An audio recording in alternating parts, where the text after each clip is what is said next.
But sometimes I like it when I lose control. There's something in it that's so beautiful.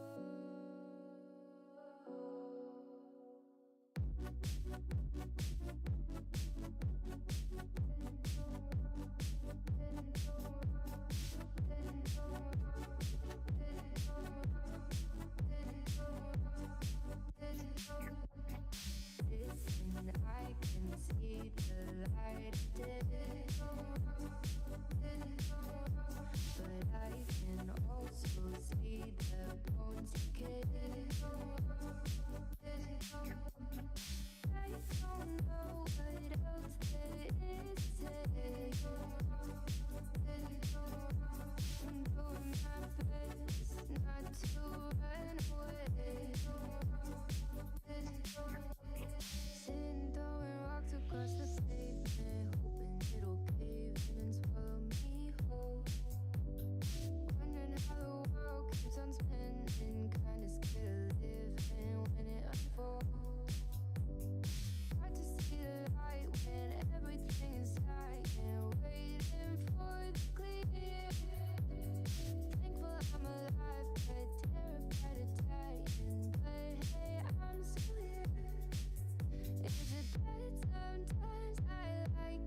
close, it starts to end up on the brink. I tried so hard, but all these scars, they cut so deep, I bleed.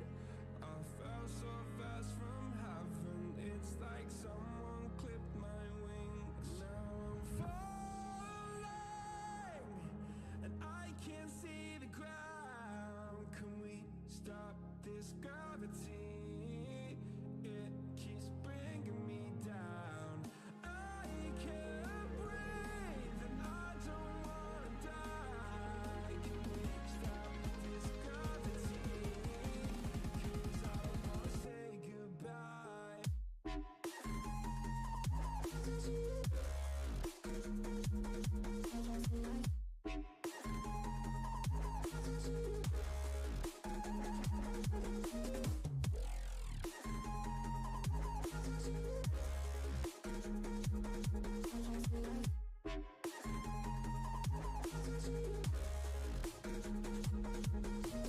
I forgive the pain you gave to me so long ago.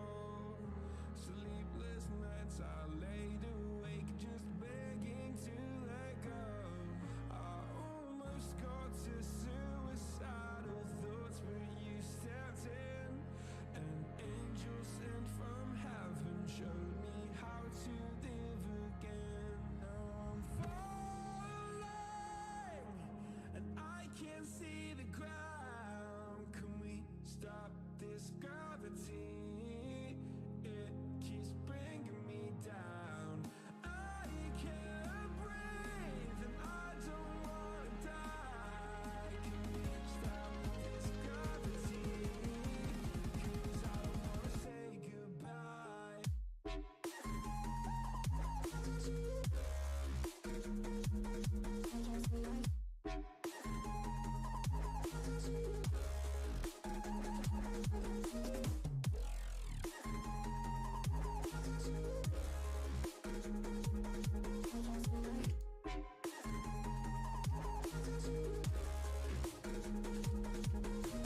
How about now?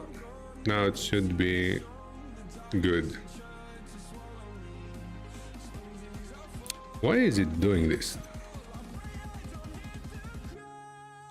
Oh, I think when the software of the Yeti updates, you have to reselect it on the streaming software as an input device. It loses the selection because there was no mic selected.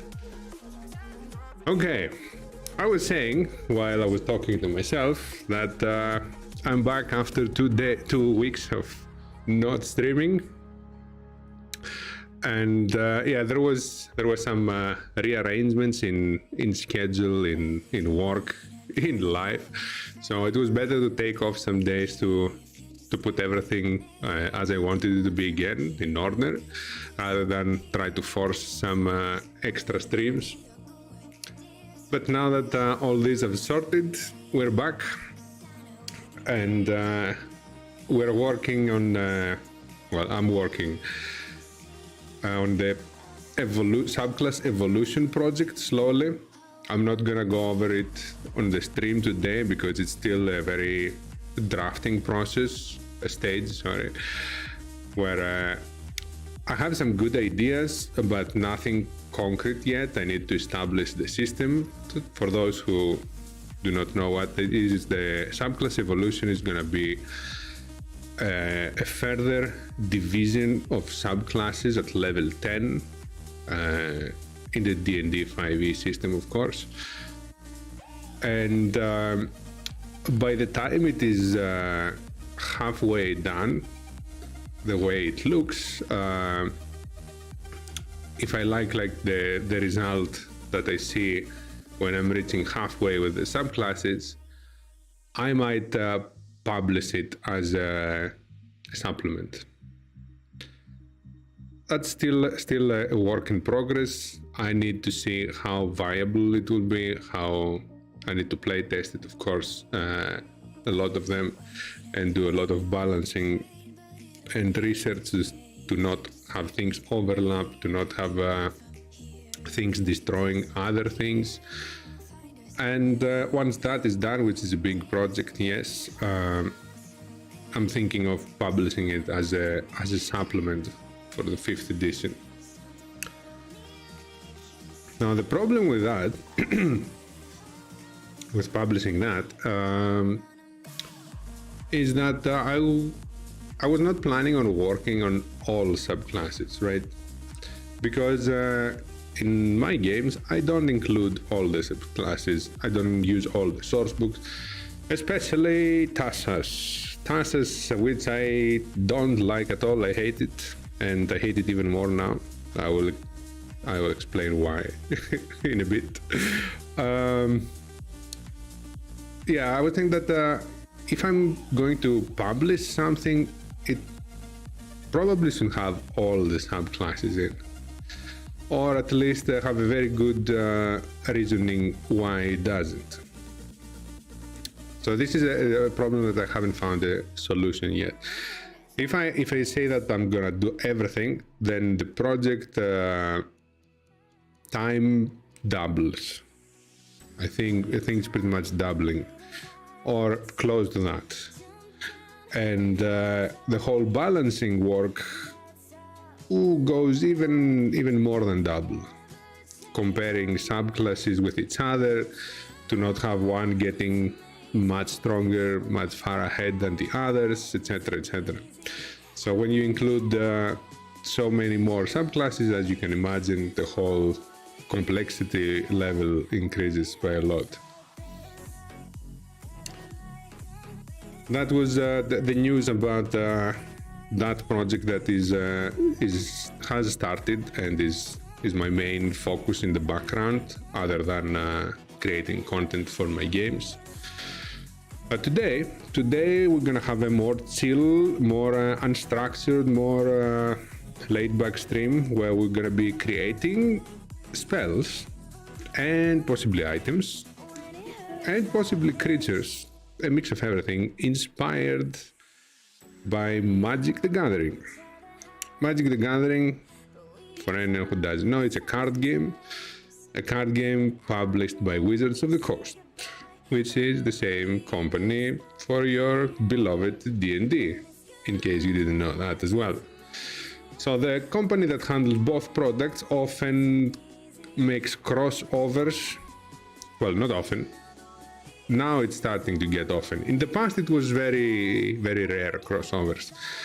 If you've heard of Ravnikas and Guide to Ravnica, Guild Masters and stuff like that, that source book was coming from Magic the Gathering.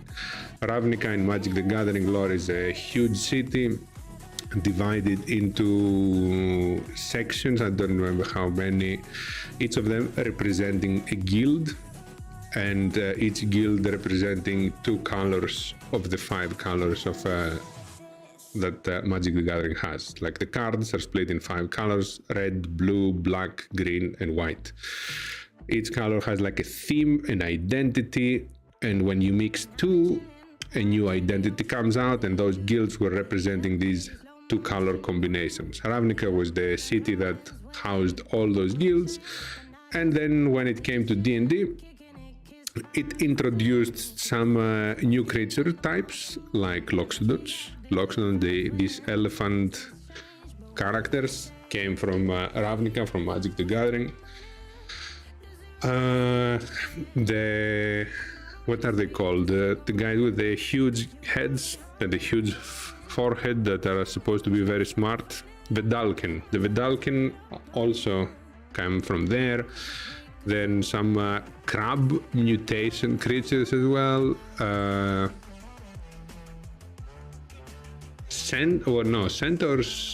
Centaurs might existed before. I can't remember. Yeah, centaurs existed before, I think. Minotaurs as well. Might be the Loxodon, the Vedalken that were new races. I can't remember from class. I don't think they added any classes, but it added a very different lore that had nothing to do with D&D, and it didn't become very popular. Like I've seen only one player asking to play in that setting, and probably because he played Magic the Gathering like me. Otherwise, it was not a very popular source book. It didn't go very well. But the opposite, the D&D crossover into Magic cards, this has seen a lot of popularity. It has infested Magic with dragons, with a dungeon mechanic, and some other powerful cards that are inspired from D&D personalities or Baldur's Gate 3 personalities as well. Now there is that has been put into the mix, and they've been making cards all over.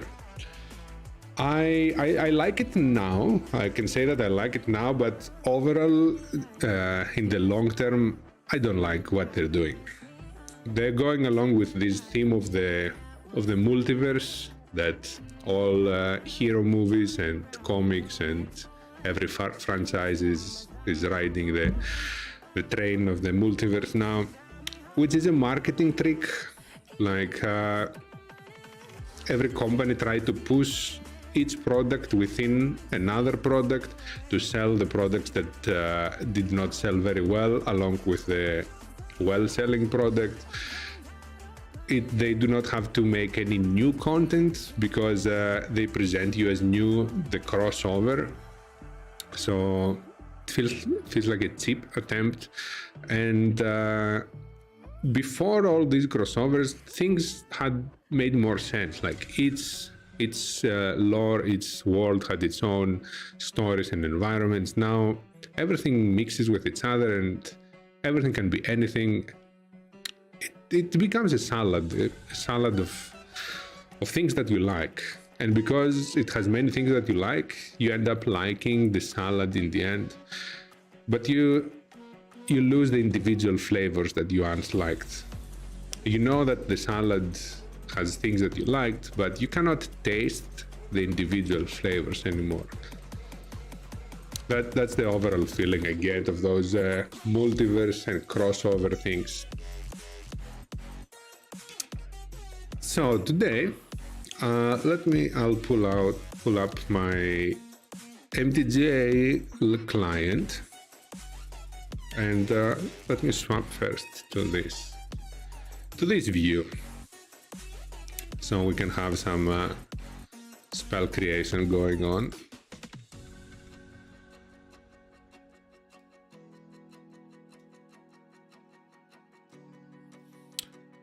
Okay. And Magic Gathering client coming up.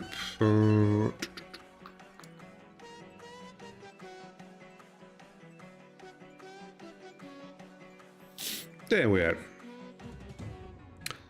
I don't know if it is too small. Should I make it any larger?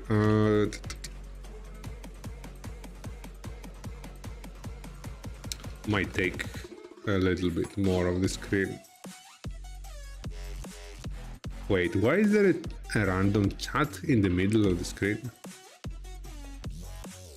Do you see it? I see it. There's a copy of the chat in the middle of the screen. What the hell? What is this? Why is chat such a mess?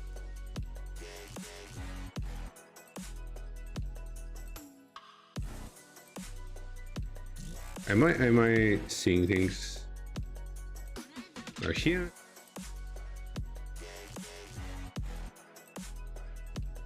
Yeah, in the middle of the map I see a chat.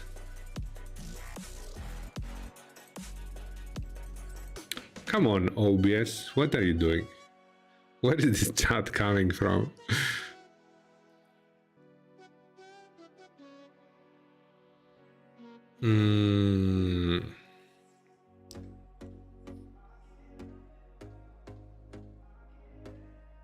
It's on the bottom left. Can you check on the map, Val? Like in the middle of the map, it is very faint. Unless it's glitched for me. No, I can see it now. It can't be glitched. There are two chats, like the one on the bottom left, and there are some lines in the middle of the map. I'm trying to see if I made something here that I don't remember.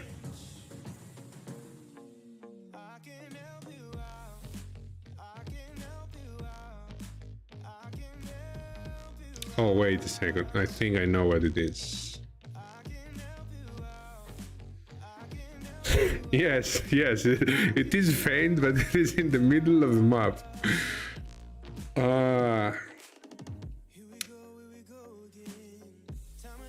I think I know how to remove that and where it's coming from. Give me a moment.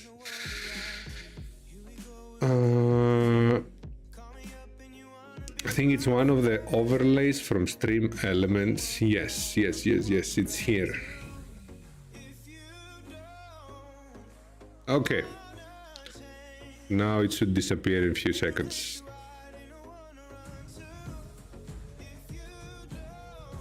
Hopefully. Oh wait, I didn't click save. There we go. Gone. Wait a second, did I delete the chat as well? Please tell me that I didn't delete the chat as well. Test. Okay. It just cleaned. It cleaned, it resetted the chat, but it's still there. I panicked for a moment. The chat is still functioning, it just resetted. Okay, back to Magic Client. Okay, there we have the Magic Client. We'll be getting some inspiration from some cards today, making some spells or magic items, or maybe even creatures.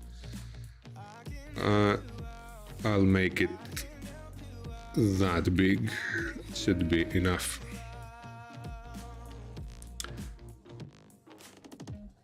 Although it has a lot of D&D content, we will be dodging the D&D content and trying to make the non-D&D content into D&D content. So I was thinking some basic system to doing this, maybe the mana cost of the card corresponds to the spell slot level the spell will be.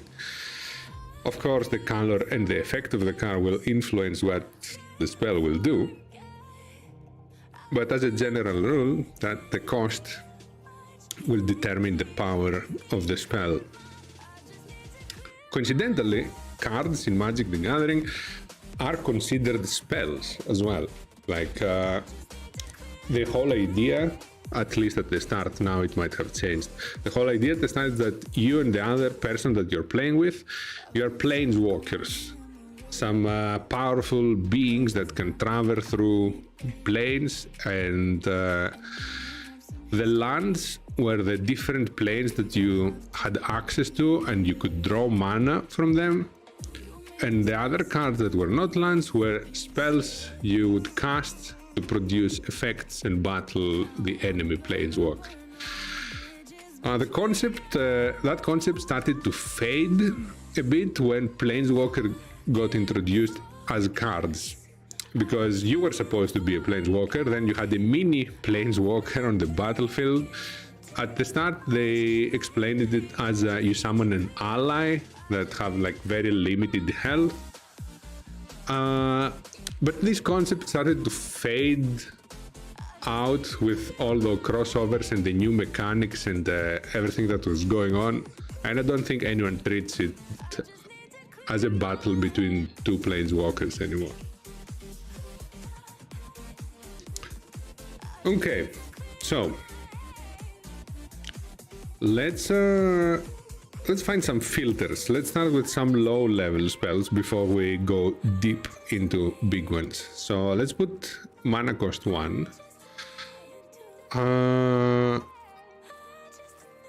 colors, let's leave all the colors, but let's go for some rare and mythic rare to get some more like exquisite effects. Also, I'm getting a lot of art from Magic the Gathering. I'm stealing the art and making it into tokens for D&D because it has amazing art and it depicts very well what a creature looks like or what an effect looks like.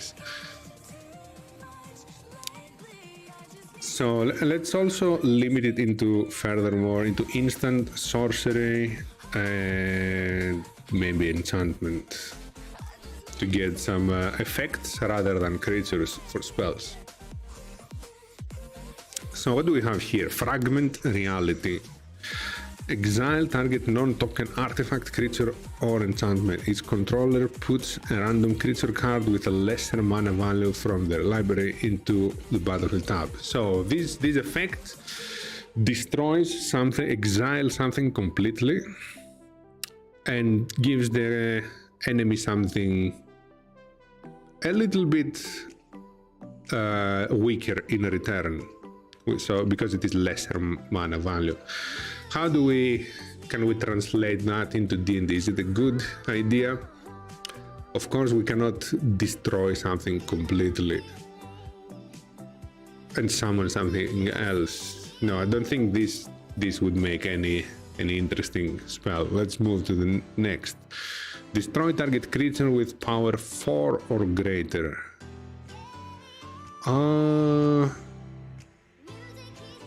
No, that does not translate well as well.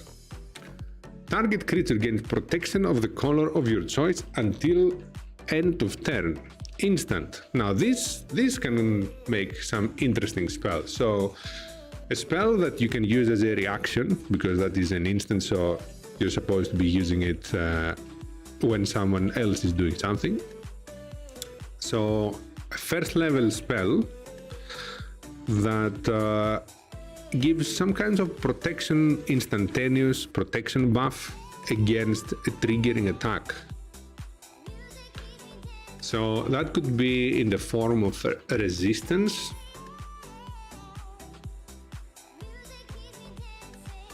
against a specific damage type. So first level spell reaction. Let's start creating it.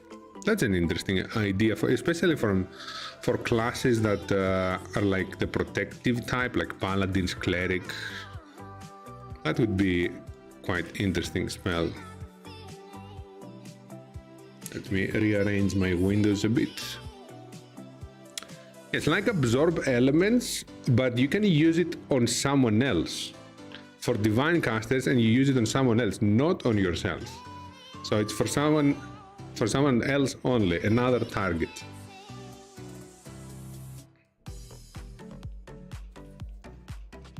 And since we have absorb elements that is doing something similar, let's open it up to make sure that we don't make a copy of absorb elements.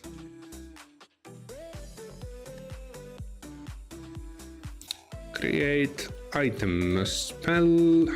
A name will be chosen later. Let's name it A for now.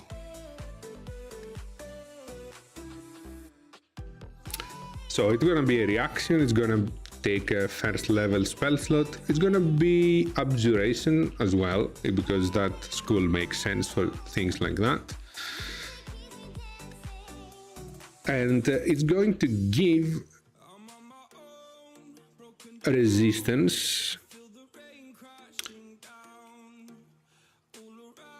I see, wait, you have resistance to the triggering damage type until the start of your turn. So do we want to do it like absorb elements?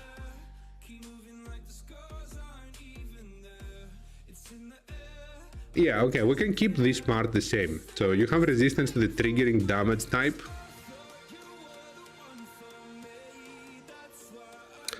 And it can give some temporary hit points instead of extra damage. So it's gonna be on the defensive side instead of half defensive, half offensive, like Absorb Elements is. It's going to be for divine casters, as Kevin mentioned.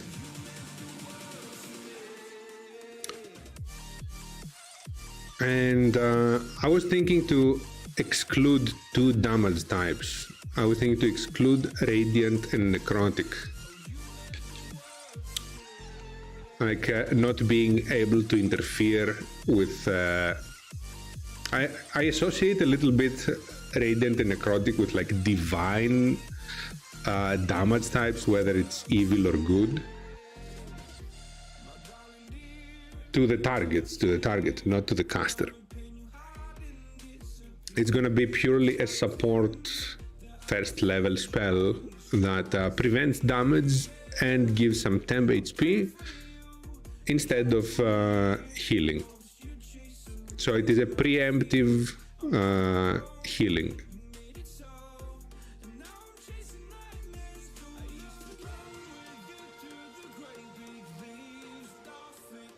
Which makes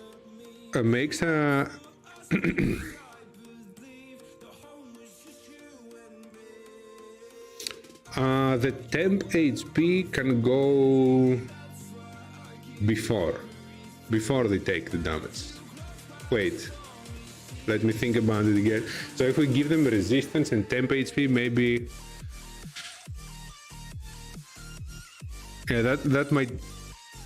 Well, it depends on the numbers, of course, that we're going for. But maybe the temp HP goes after the damage taken.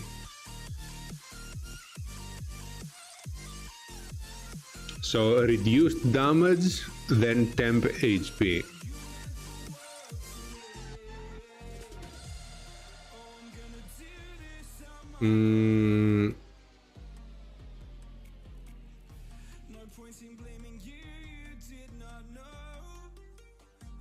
Yeah, that gives healers. There's always a problem with healers when they go first on initiative. Like when they're very high in the initiative order, no one has taken damage yet, and they don't know what to do. With this being a reaction, they don't care where they are on the initiative order. They know that they can help someone if they are about to take some massive damage.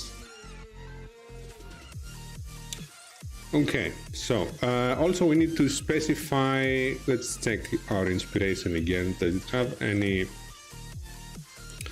Also, it allows you to scry 1.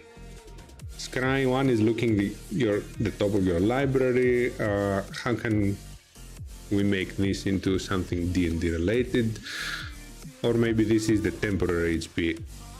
Maybe this is the translation for the temporary HP. What about range? It should not be a very far range spell, because I can see it has a lot of power there to save people from crits, from like massive hits.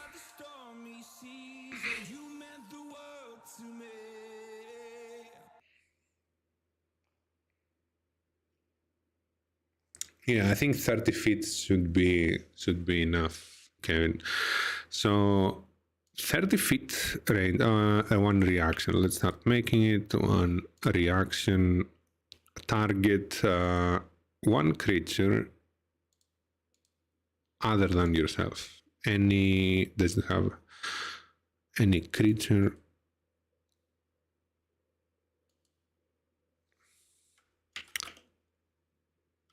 A creature other than yourself is getting hit by an attack. That's important. Also, not working on saving throw spells. By an attack.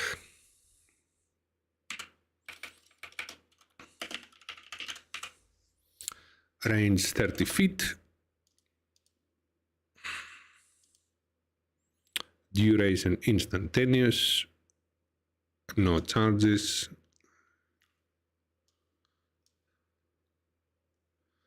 Components. It definitely should need material, I think, to use your focus and verbal.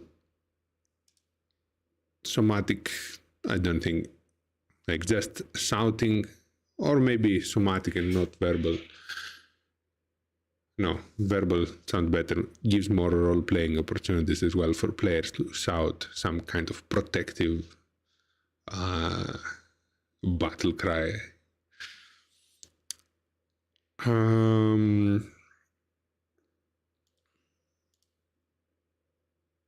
Okay, let's flesh out description. So,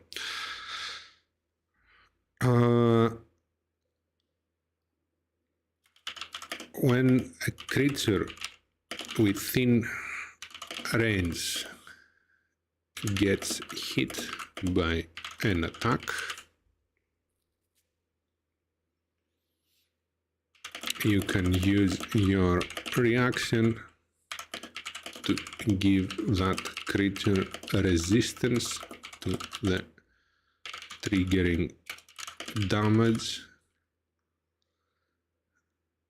and after the damage is dealt, also gives the creature temporary HP equal to temporary HP now.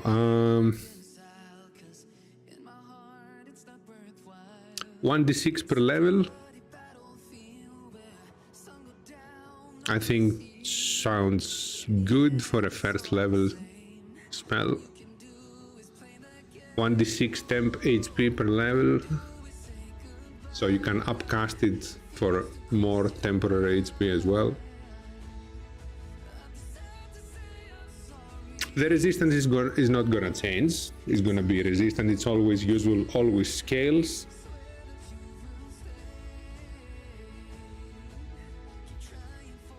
Yeah, I think 1d6 per level sounds fitting for a spell. I can see it being strong spell at higher levels. Giving resistance at whim for your reaction. For clerics, it's gonna be a strong spell at higher levels when you have more spell slots available. And your first level spell slots are not like that influential. Resistance still stays very relevant at any tier.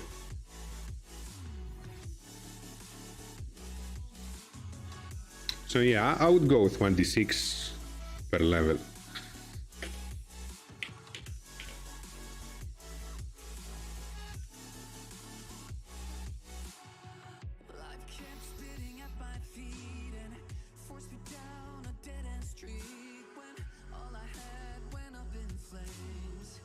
Also, you can see, we need to have visual contact as well.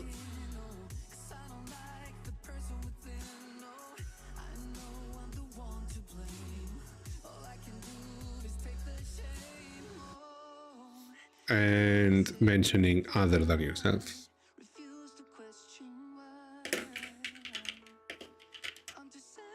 Or actually, when you see when another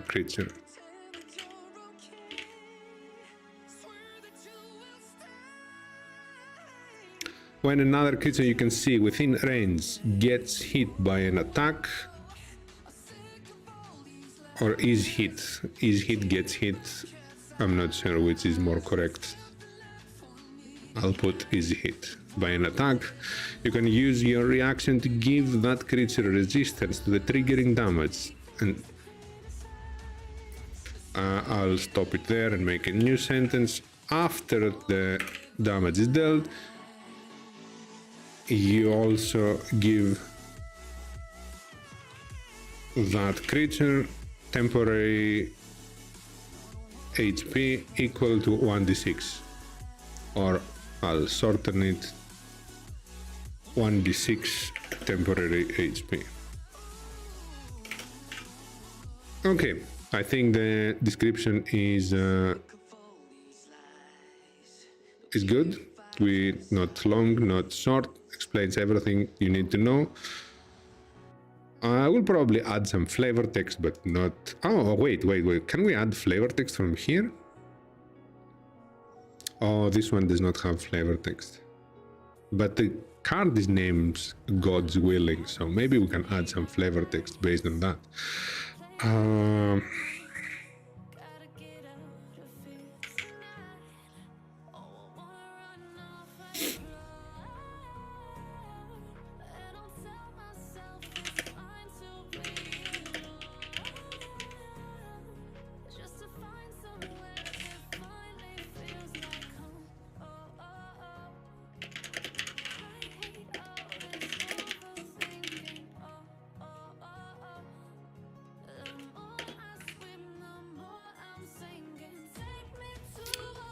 Something with God's willing, I'm thinking.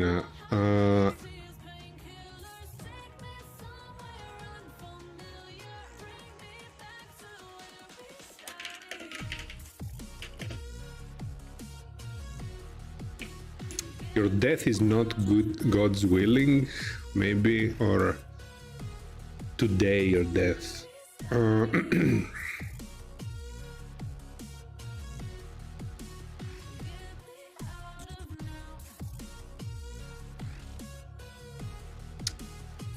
How to make it sound a little bit more dramatic.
Okay, some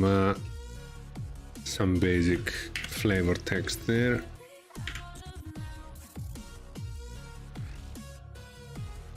Highlighting the words of importance.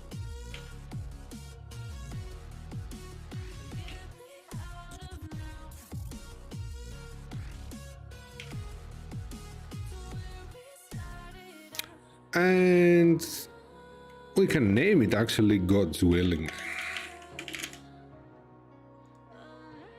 Find an appropriate icon.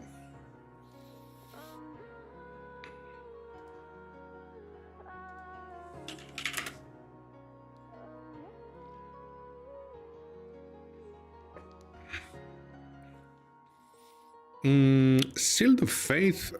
This is the icon for Shield of Faith here, but I think we can read. No, Shield of Faith is also level 1. Let's not put the same. What about something that looks like a holy shield? Maybe other than this one. This is for Sanctuary. I'll put this little angel there. Or should we go with the Christian portrait? Actually, let's go with that. It's a bit funnier.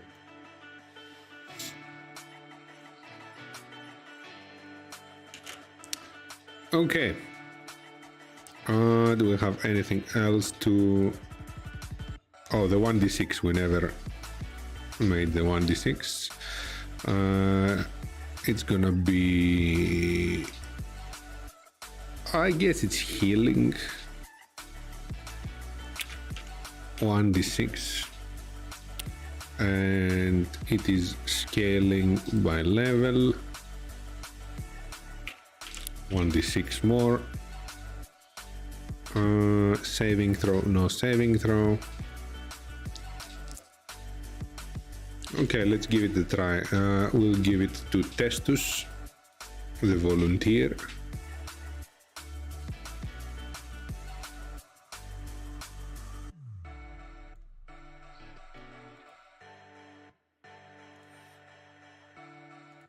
Okay, it prompts correctly. You have no available 4th level spells. It's good job, Testus.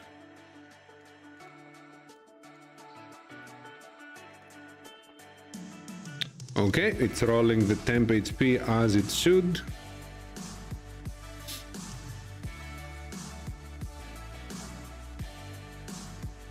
Okay. It is simple. I think it's effective. It's going to be used definitely. It might be a little bit too strong, but homebrew content can be readjusted again and no one will complain. I mean, no one can complain. Some people will complain.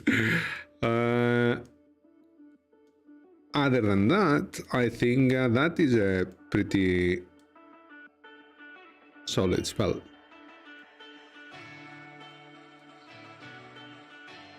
Okay. Next one. Okay, let's make a different color now, not white. We'll make one from each color before we cycle again. What do we have here? Brainstorm. Draw 3 cards, then put 2 cards from your hand on top of your library in any order. This card, for those that do not know Magic the Gathering, allows you to eliminate some randomness and get some more card advantage. It doesn't have a direct benefit on the game, but it expands your options and eliminates randomness. So these are the concepts that we're taking from this card. Expanding your options and eliminating randomness. So a 1st level spell that affects a dice roll to eliminate a little bit of randomness and expands your option, meaning that you can do it on more than one possible triggers. For example, what am I thinking?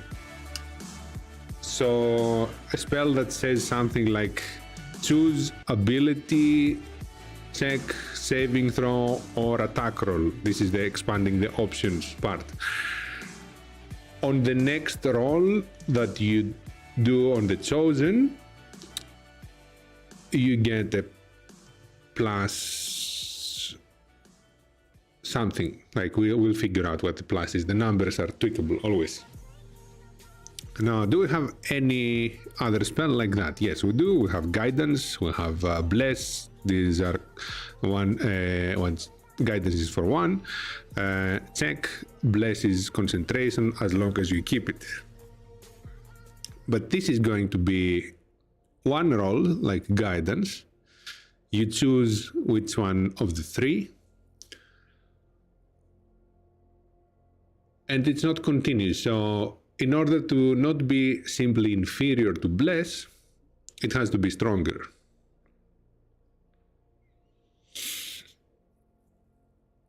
It could give so bless gives 1d4, so we can make this into 2d4s or 1d8. 1d8 is Bardic Inspiration, so let's not make it exactly the same as Bardic Inspiration. But then Bardic Inspiration you can cast without spell slot. It's a class feature, so this spell would need something more.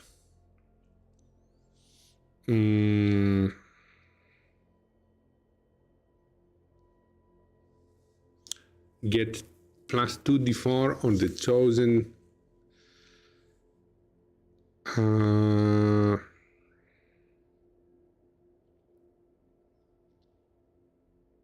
What else increases their options or eliminates randomness?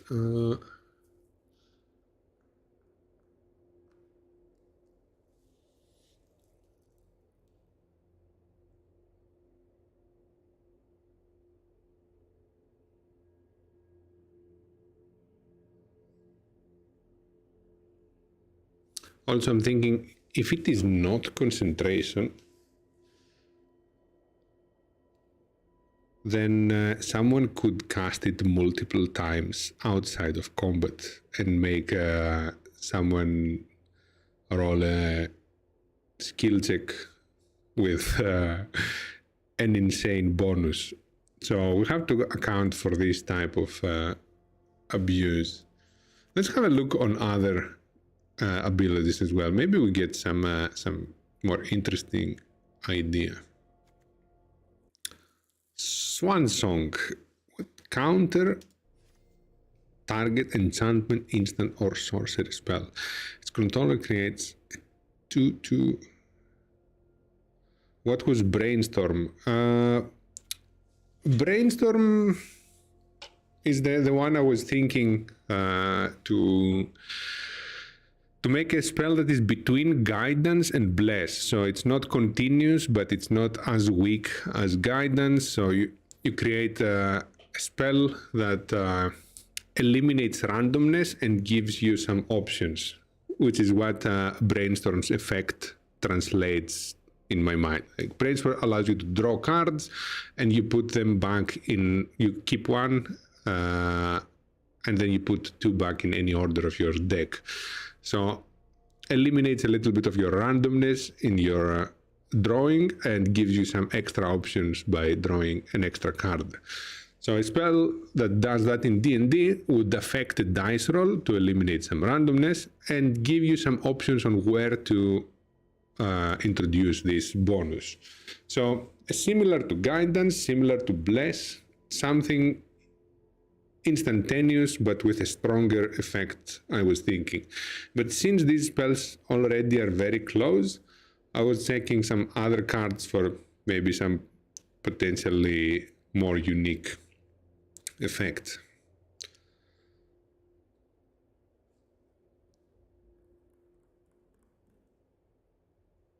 Counter target enchantment, instant, or sorcery spell. Its controller creates a 2/2 blue bird creature token with flying. So this one stops magic, stops the opponent's magic, which of course translates into counterspell in D&D. But we don't want to go to counterspell exactly. This one stops specific types of magic, and as compensation, it is giving a minion, a token creature to the enemy.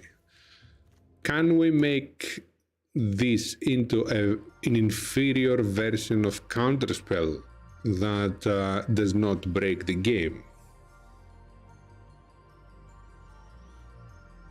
Probably not. I'll be honest with you, probably not. But it's worth trying. Maybe not exactly countering a spell,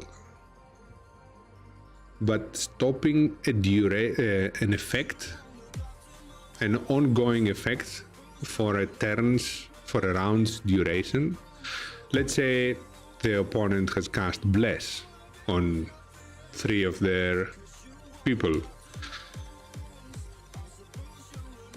And you are able to stop the effect of Bless for 1 round with that.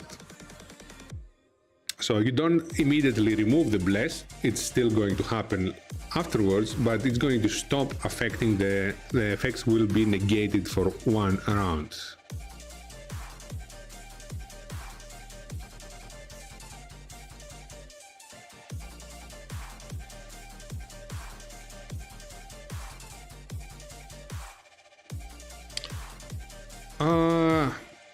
The more I think about it, the more broken it sounds. Yeah, I don't think we should mess with counter spells, especially at low level spells. I can see like how magic suppression zone, but yeah, can you imagine now? I was thinking if someone is flying or something like that, and then you suppress it for a round, they still drop down to their death. So it is having the effects of a counterspell, even if it is not a counterspell.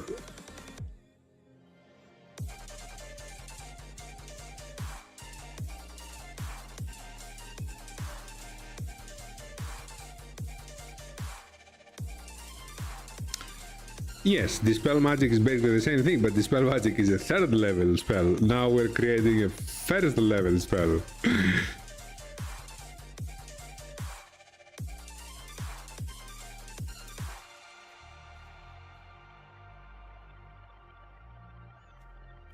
I think let's move on to black. Yeah, I don't feel it's different enough, and I think if we try to make something out of these concepts, it's going to be a little bit too strong. So we'll come back to blue at a higher mana cost, which means higher level spell slot for us. So let's check some black ones. Target player reveals their hand. You choose a non-land from it with mana value 3 or less. That player discards that card.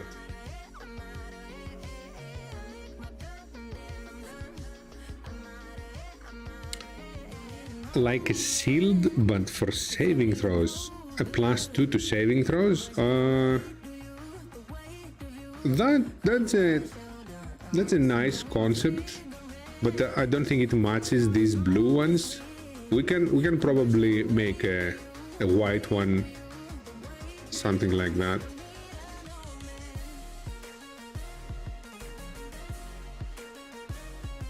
Yeah, I can see that. I'm wondering why this doesn't even exist. That sounds so intuitive effect to have. We'll come back to it when we circle back to either green or white, which match the theme of protection. The concept of the colors.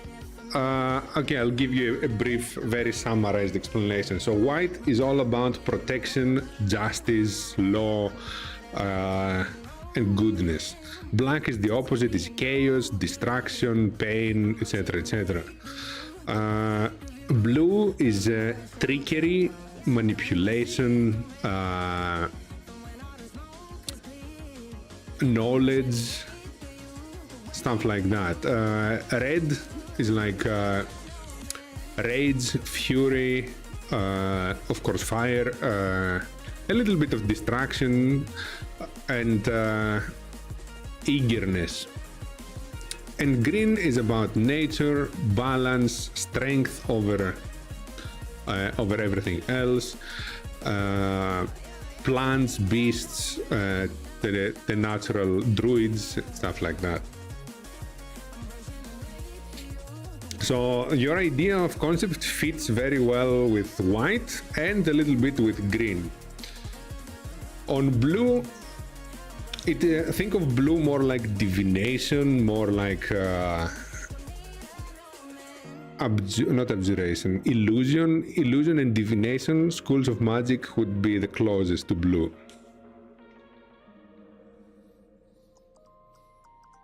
While red would be evocation, for example, abjuration would be on white, and necromancy, of course, on black. So this card, for example, now, the black one, it makes your enemy show their cards on their hand. So you're getting information on the enemy.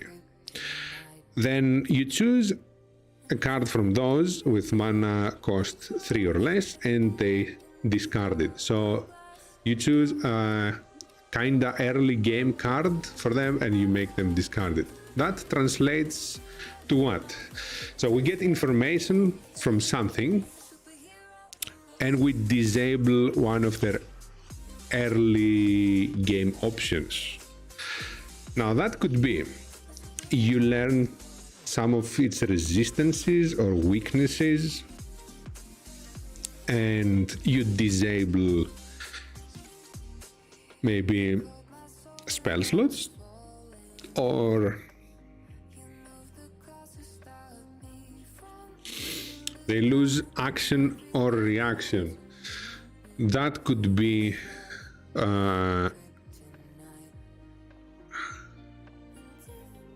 what about, I just had an idea now that I've never had before. So what if you, with this spell, you learn a little bit of metagaming stuff?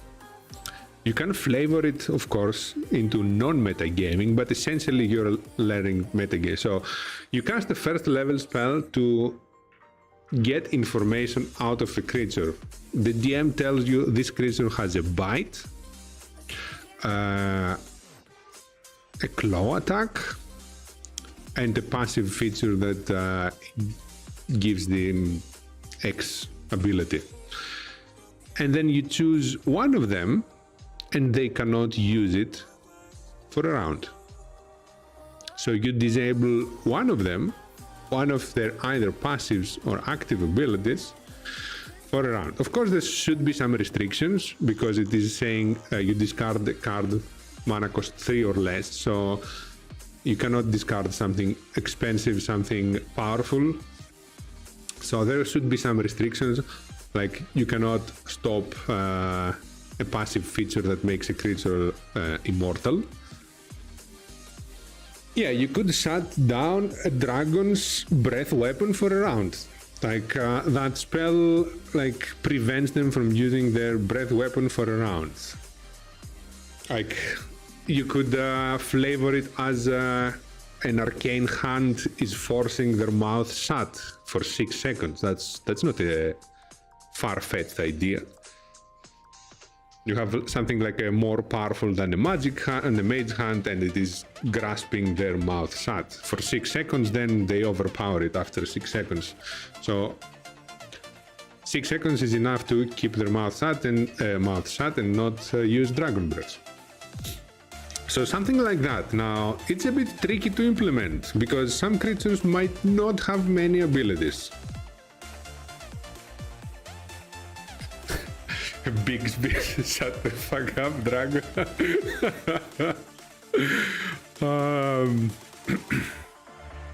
How do we make it usable on creatures that do not have many abilities?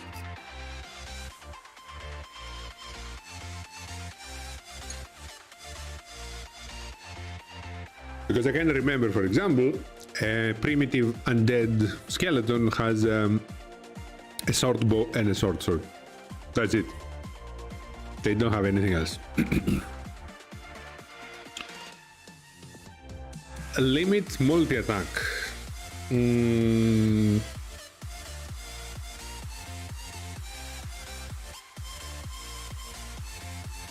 Yes.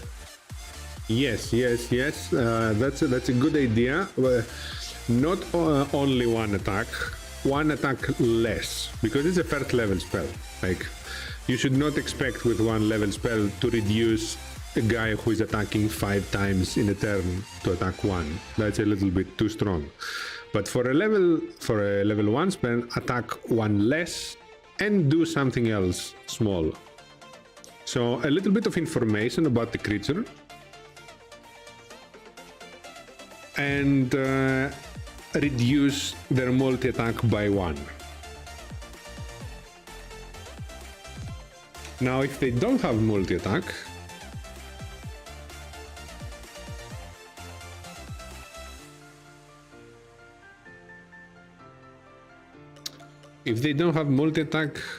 maybe they get disadvantage on their attack.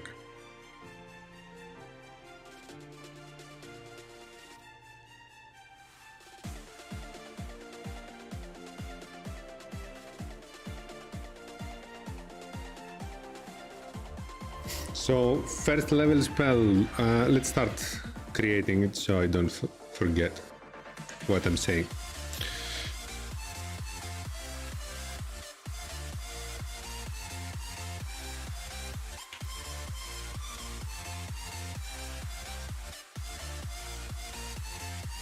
Now the school for this is transmutation, I'd say.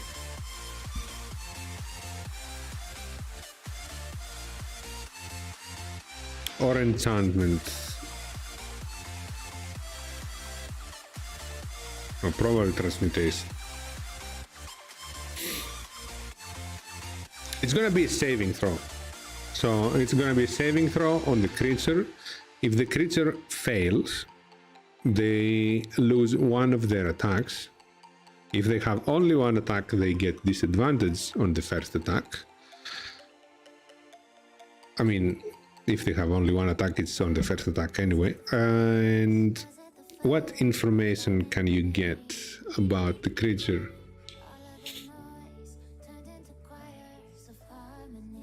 Because they might not have resistances or weaknesses.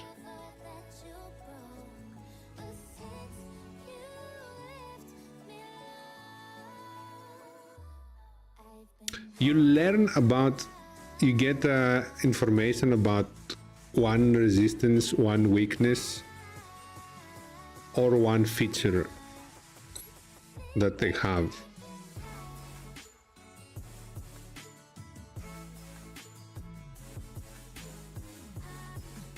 So something that you didn't know, like we can add it in the details for the DM. So not tell them what they know already, but if there is something that they didn't know, you start with that. Now I'm thinking, is that an appropriate power level for first level? So Vicious Mockery gives disadvantage as well, but does not limit multi-attack.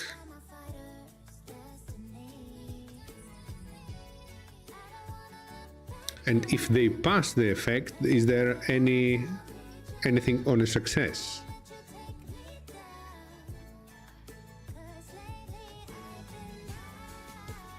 On a success, I would say they only learn about the creature, they do not limit anything.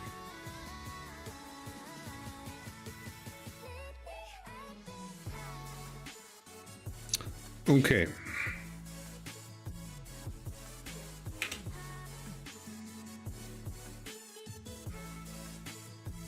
Now, I'm thinking, there is also the concept in D&D of the search action in combat, which is vastly underrated. For a good reason, I'd say, but it is very underrated. Underestimated as well.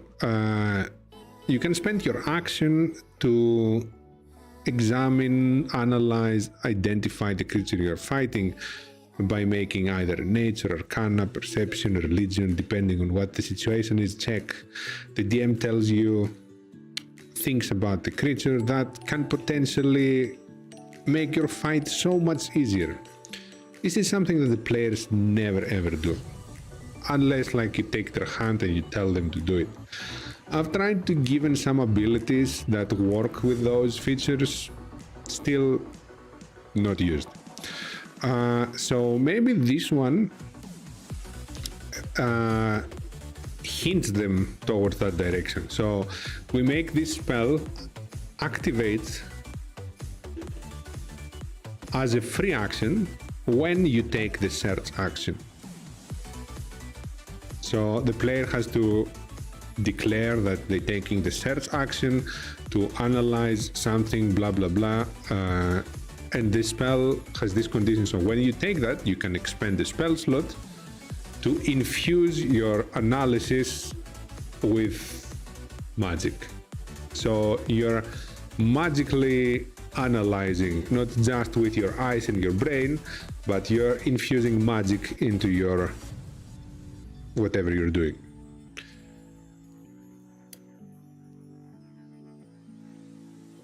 Now with that, something needs to happen to the creature as well, otherwise I see, I am getting something. So you start analyzing the creature, then your magic makes your probing magically, like your analysis is magically probing the target to see inside their mind of what they're capable of, what they're doing, etc. That disturbs them. If they fail the saving throw, it disturbs them enough to lose one of their attacks. If they succeed the saving throw, they don't really care, so they don't lose anything, but you do get some information out of it. So that makes the player both start realizing that search is an action in combat they can do to get valuable information, critical information sometimes, and impose some penalties on the creature as well.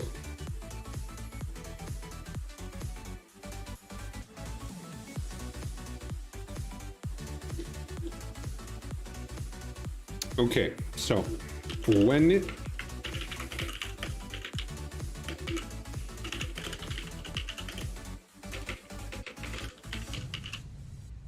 is it called search or do I remember wrong?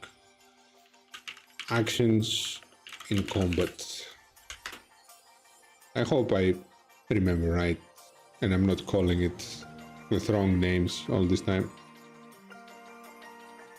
Okay, it's called search. When you take the search action, you devote your attention to finding something.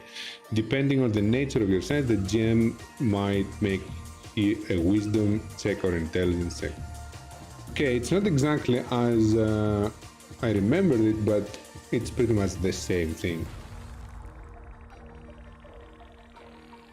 They do not have any action in combat to identify in 5th edition.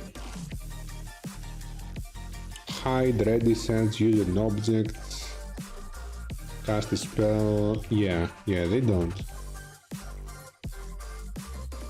Okay, when you take the search action,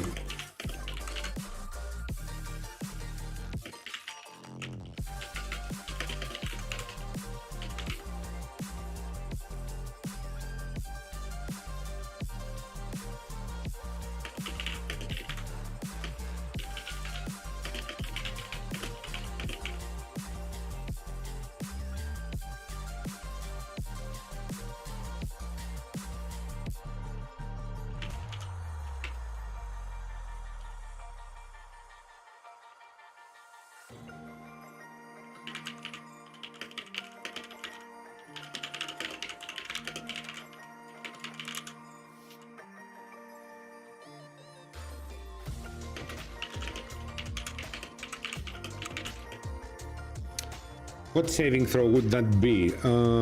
Wisdom or intelligence or charisma? Wisdom is overrated, so I'm crossing it out. Intelligence or charisma?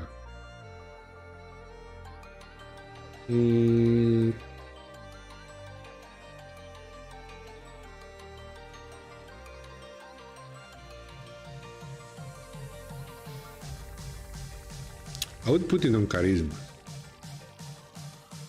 Why? Why? Because I see the distraction as something probing against their ego. Like, this guy is trying to learn about me. Do I care enough or not?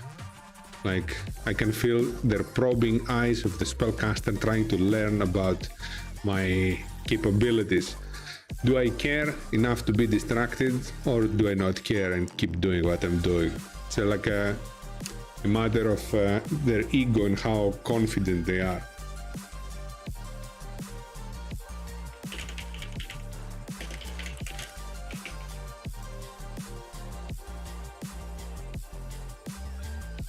No, they're not trying to battle it, because the caster will get the information anyway. So even if they succeed the check, they still get the information about capabilities. What the check determines is whether they are distracted to lose one of their attacks or not. So if they don't care about the others learning about them, which I see it as a charisma, like, I'm a tough guy, no matter what you learn about me, I'm still gonna beat you. You can find out whatever you are, kind of thinking.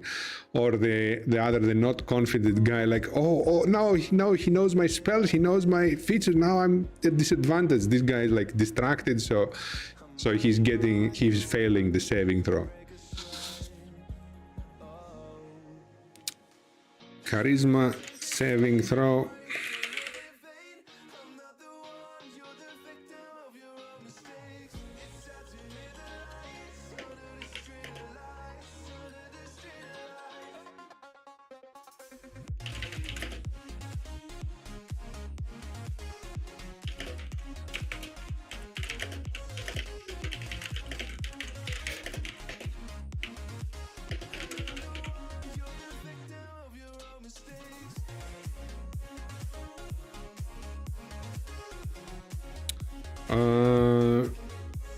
How do we phrase this properly? The target must make a charisma saving throw.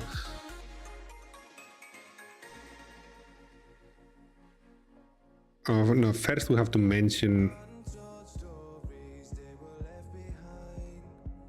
the information part.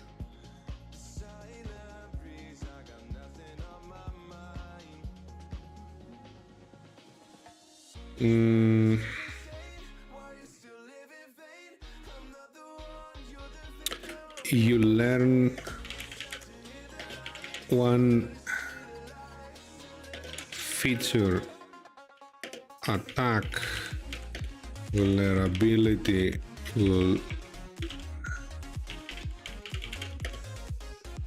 or resistance that you didn't know about the target.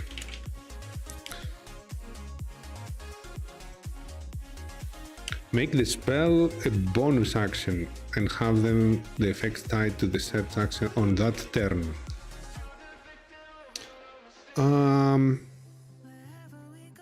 Really? I think free action is like they spend their action to make the search anyway. So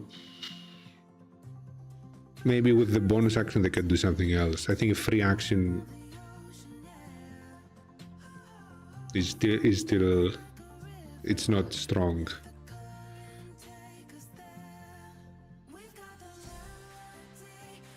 Maybe they want to cast something. Oh wait, they cannot. Never mind. Yeah, maybe they have to do something else with the bonus action. Oh, actually, some players have. I don't know if in your campaign you died, so you've lost those survivors of the original, the chosen ones. They got some abilities as a bonus action that are tied to search and dodge. Yeah. Remembering the dream and escaping the dream.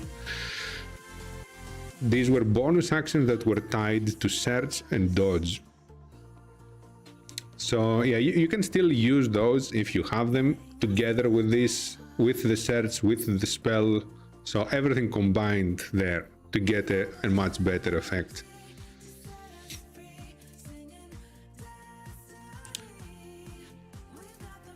The target's multi-attack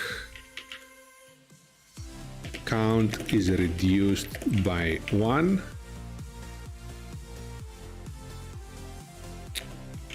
If they have no multi-attack, they get disadvantage on the next attack roll, unless they pass, unless they succeed on a charisma saving throw. Trying to use as much of the D&D language as possible to make it as familiar as possible.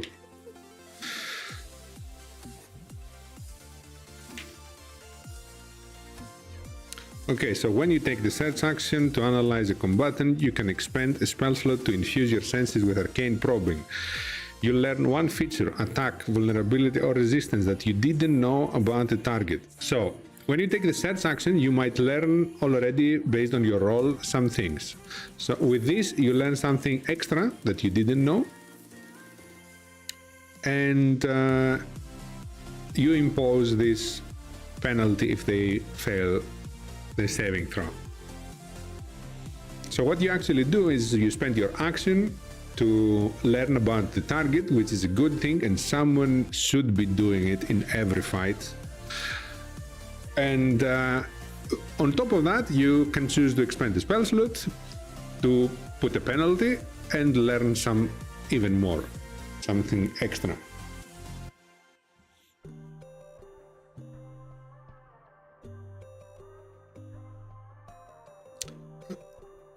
Okay, Yeah, it does make sense. So the target's multi-attack count is reduced by 1. If they have no multi-attack, they get disadvantage on their next attack, unless they succeed on a charisma saving throw. I'll make this a separate paragraph since it is a separate effect. Okay. Now, this was based on this card called Inquisition of Kozilek, but that's a terrible name and it will not be remembered by anyone, so we'll rename it into something else. Something with probing,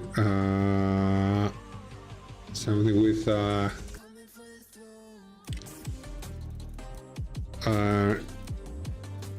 trying to find the adjective.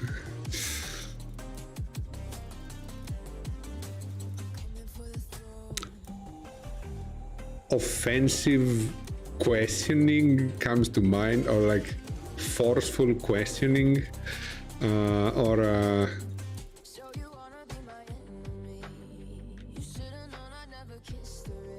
prying eyes.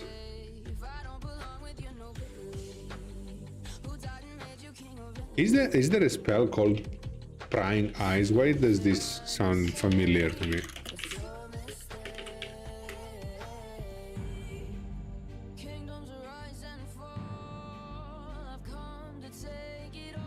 There is a homebrew spell. There's a homebrew spell called Prying Eyes, 5th level divination. You create a number of semi-tangible, visible magical orbs. Invasive interrogation. That sounds... could be too long. The invasive, I like. Invasive...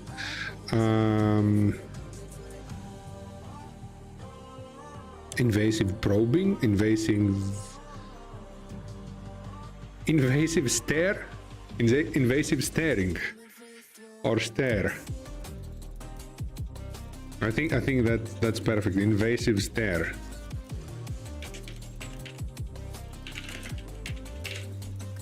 Interrogation, no, because you're not actually talking to the creature. That's why I didn't put the interrogation. But you're actually looking at it and it feels your gaze probing it. Invasive stare, okay. Details, transmutation, first level, not verbal because you're not saying anything. Somatic. Material, no.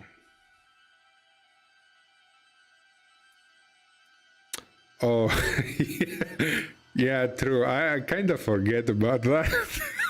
Yeah, okay, let's keep the probing part.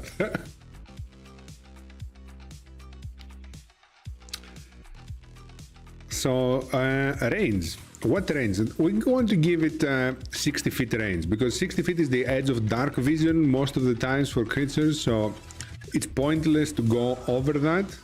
And it will feel very restrictive to go less than that. So normally you would go as far as you can see, but you want to see details as well. So I would put it at 60 feet. It is one free action when you take the search action, sorry. So it's a special action, target any creature, range 60 feet.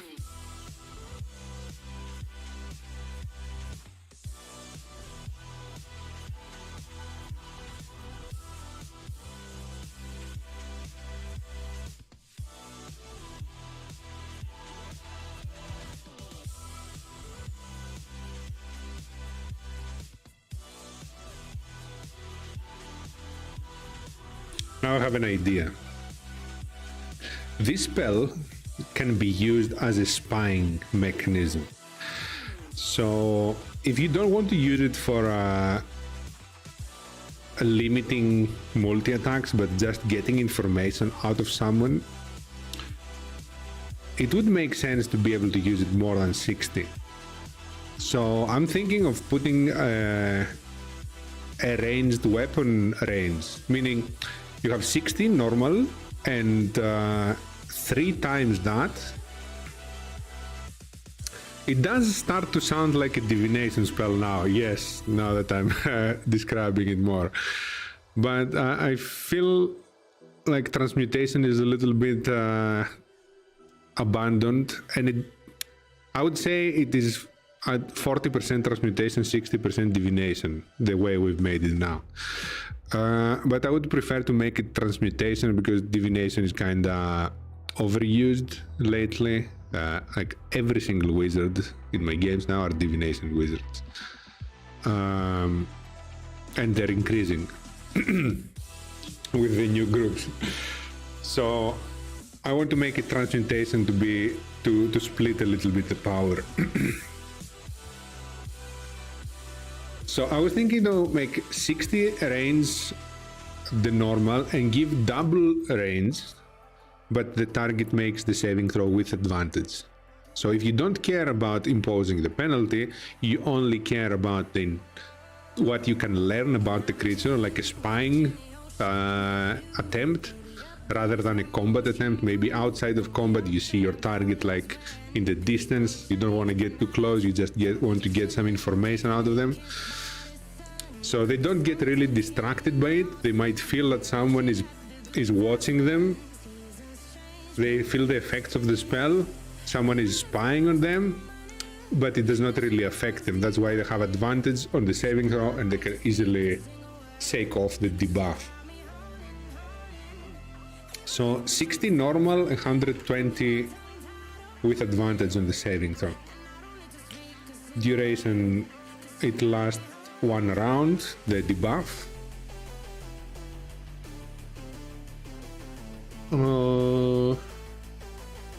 We did not mention this on the description, let's mention it now.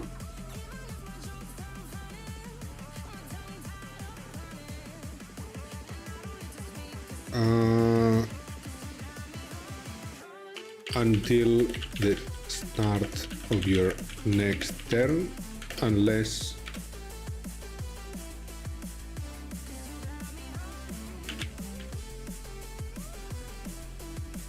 when the target is further than 60 feet, they have advantage on the saving throw.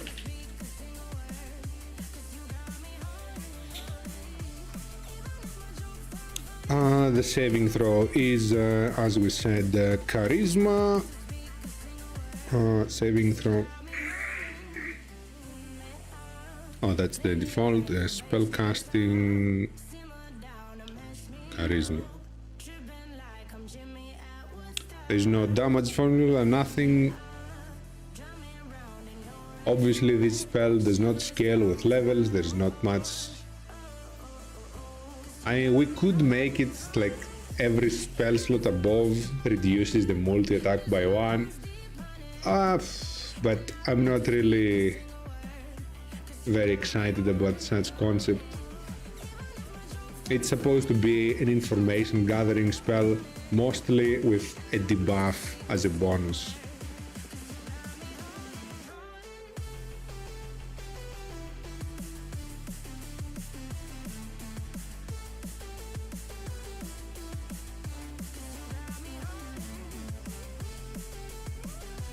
Since it 60% divination now, yes, it is 60% divination. And since it has only somatic components, we could flavor it like what you have to do with your hands, like a spyglass motion, and you see arcane energy like making a spectral spyglass inside your hands, enhancing your vision towards the target, although it doesn't like bring it any closer or anything. And yeah, I think we can type in the flavor.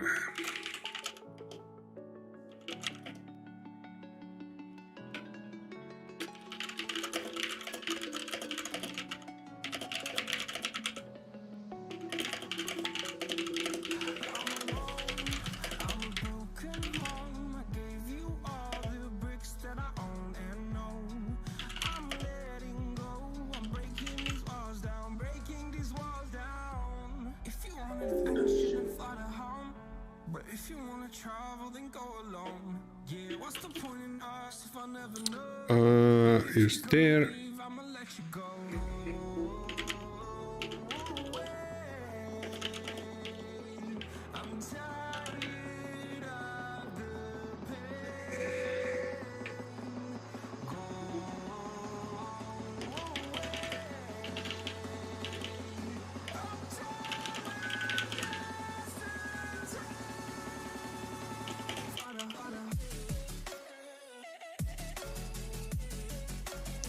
Okay, let's find an icon. Oh, we have a lot of ice here. Maybe maybe some of those, maybe a spyglass. There we go. Perfect.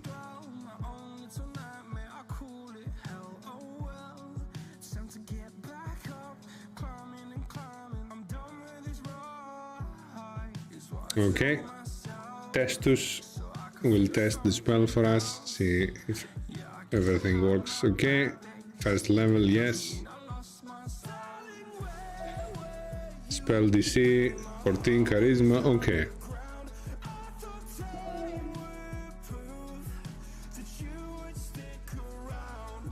Okay. Another one done.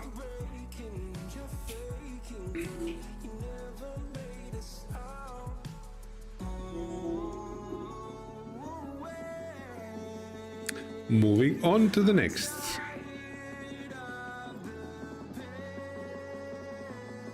What the hell is going on with the art of this card? It looks... I don't know how to describe it. It looks weird. Like, you see the art of other cards, and it looks like super good most of the time, and then you have this. What the hell? Yeah, looks like someone pieced, glued pieces of different paintings together and they approved of this art. Artist is Carly Mazur. Okay. Okay, red ones. Red ones, I think we're gonna find something damaging, definitely. Light Up the Night. Light Up the Night deals X damage to any target. The CEO's son needed a job. Yes, yeah, something like that. His 8-year-old son with his first paint skills needed a job. Deals X damage to any target. It deals X plus 1 damage instead if the target is a creature or a planeswalker.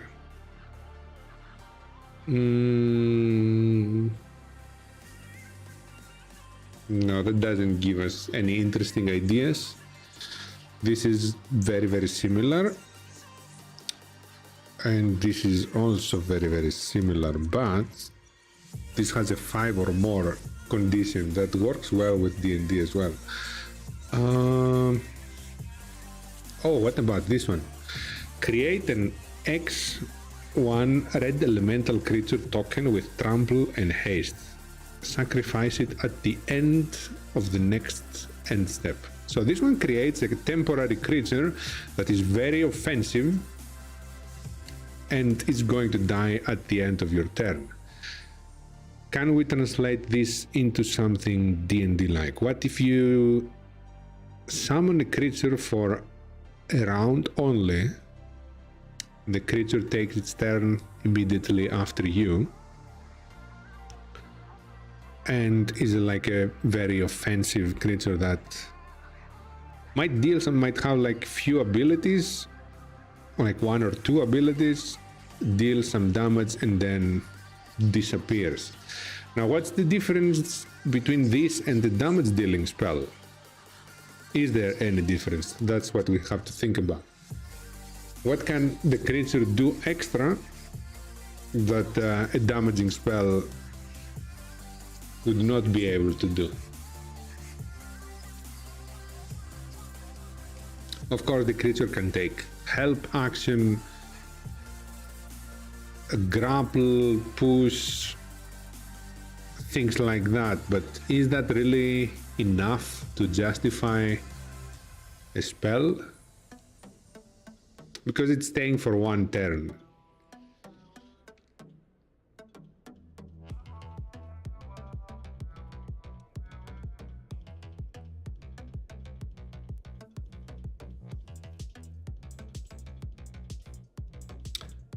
Unless there is an effect triggering when it dies. Or maybe the positioning matters. No, I don't like much this idea. Let's check the green ones. Abundant Harvest. Choose a land or a non-land. Choose land or non-land. Reveal cards from the top of your line until you reveal a card of the chosen kind. Put the card in your hand. No, that doesn't. It's similar to the blue one we've talked about. Now this one might be something. Whenever a creature you control becomes the target of a spell or ability an opponent controls, you may draw a card. So whenever your opponent targets anything that you control, you get some extra options, some card advantage. How do we translate that in D&D? So when the first one is the easy part, when a spell is targeting one of your allies. So when it says, hello, She, good morning, how are you? Welcome to the stream. So, you know, when a creature, when something of yours is targeted by an opponent's spell, so when an ally of your group is targeted by a spell, you should be getting some options. Now, how do we translate that into D&D mechanics? What could the options be?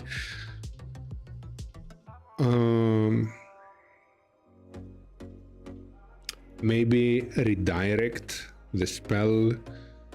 No, that's gonna be too strong for a level 1 spell slot. Maybe we don't want to make it like a spell, like a shield effect, because that spell exists already and it's level 1. We want to make it something like that allows you to choose between 1, 2, and 3.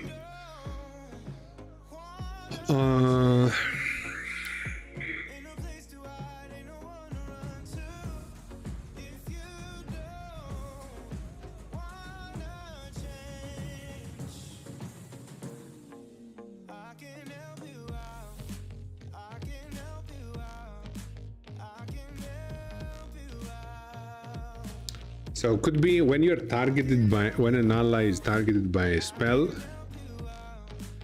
choose between giving them a bonus on saving throw, some temporary HP, or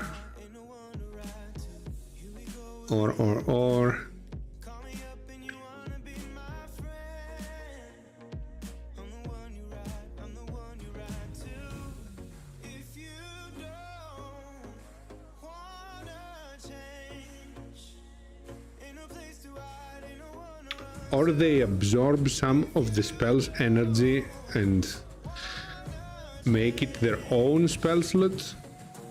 For example, if you're targeted by a fireball, a level 3 spell, you could restore a level 1, like half the level of the spell that is targeting you, round it down. So the target of the victim of the spell can choose to make a saving throw with a slight boost, to get temporary HP if they think that the saving throw is not gonna help them, or they're very low on HP anyway, or take the damage normally but absorb some of the magical energy as their own spell slots.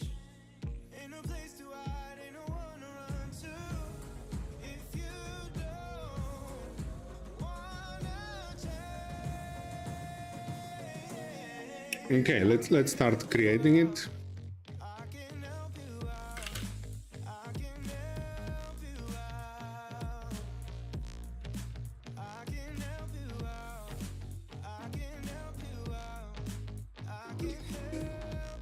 Or maybe they can just get a boost. Yeah, they don't have to translate it into spell slots only. Maybe they can translate it into damage, like their weapons get a +1 for a 1 round, or maybe become a +2, +3, etc., etc. So when an ally that you can see is targeted. Okay, so we have to specify, is it going to be a single target only or area of effect? Probably single target only.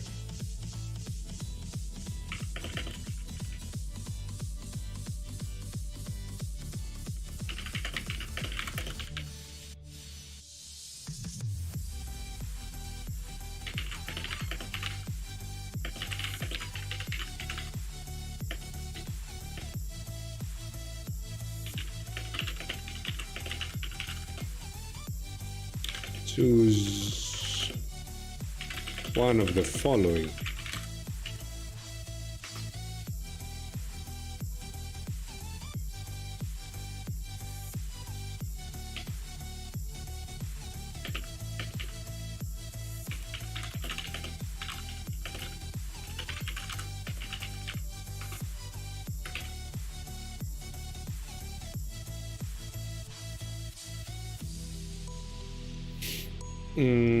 What else do you say? Temporary HP. How much temporary HP?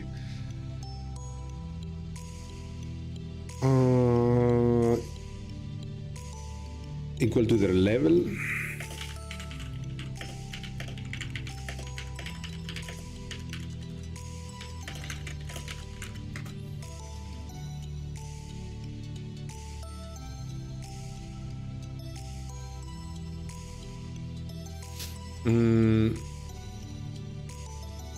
There might be a potential abuse with the spell slot now.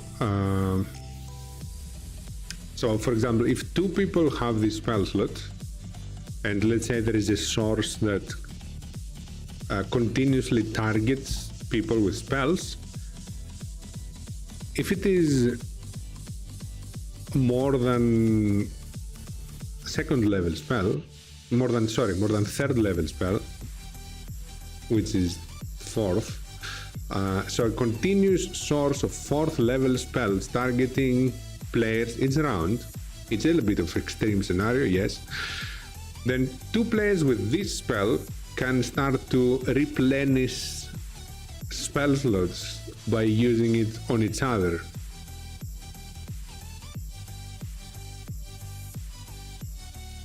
Okay, yeah, it's not that bad. I thought it would be bad at start, but it's not that bad because you still take all the effects. You cannot really do it for a very long time. You might do it for a few spell slots, but that's about it.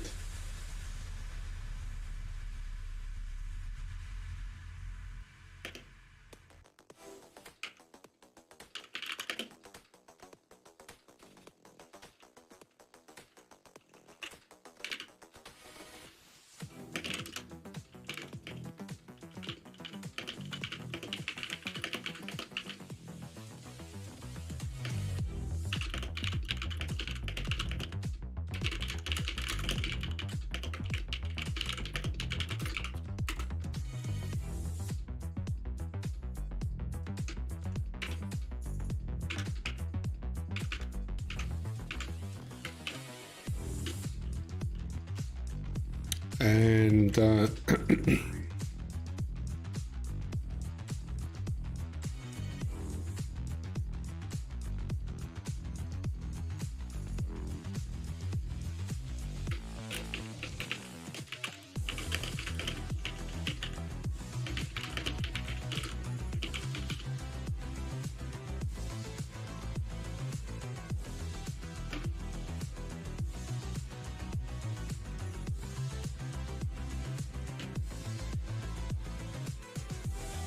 +1 bonus to their next attack and damage roll.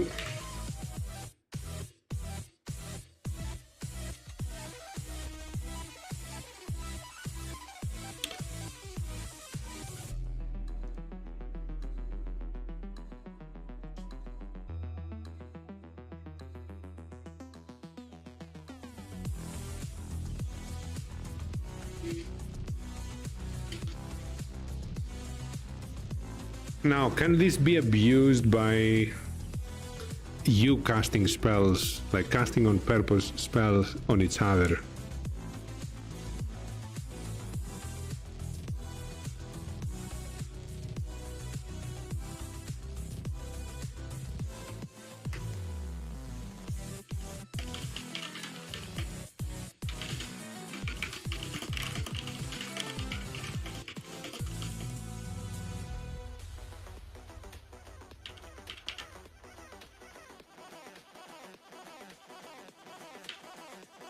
On the end of the next turn.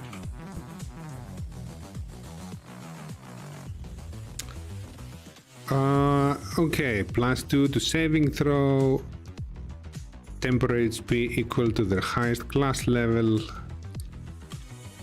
spell slot equal to half the level of, not for, of the triggering spell, rounded down, +1 bonus to the next attack and damage roll.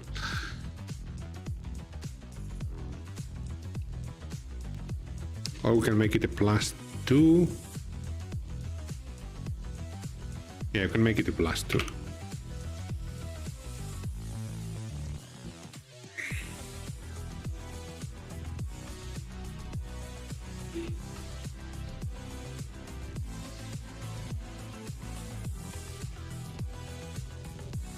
So another reaction spell. Let's put some flavoring as well.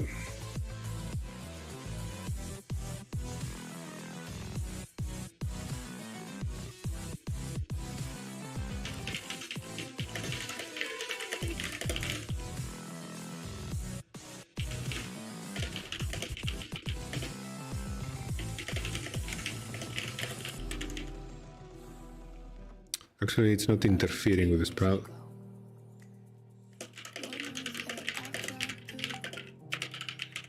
You said I was the only one. No one likes being lied to. You made this mess and left me with the pieces. Now I wanna burn all the bridges between us.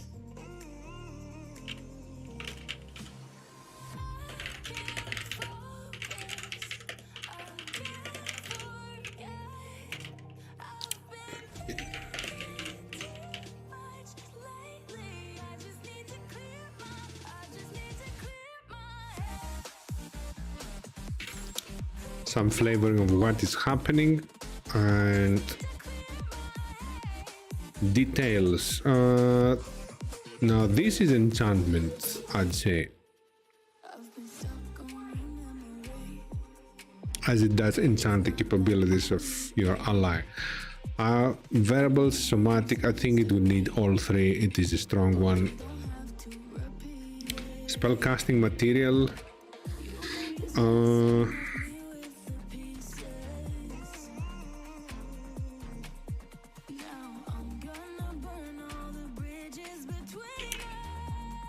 Pieces of eggshell.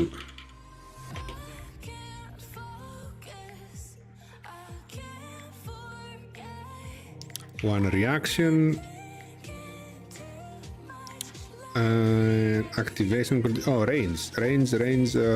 30 feet or 60 or somewhere in between.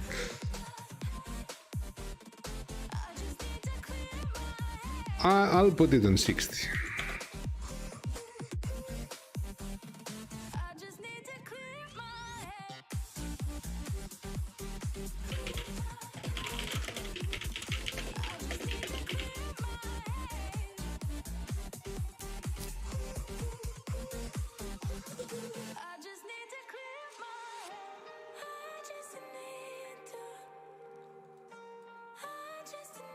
Duration lasts for 1 round, pretty much.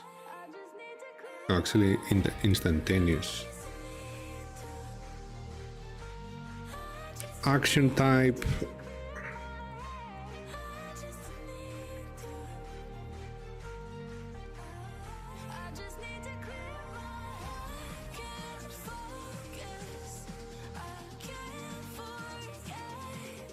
I'm a little bit doubtful of the regain spell slot because it has no chance of failing as well.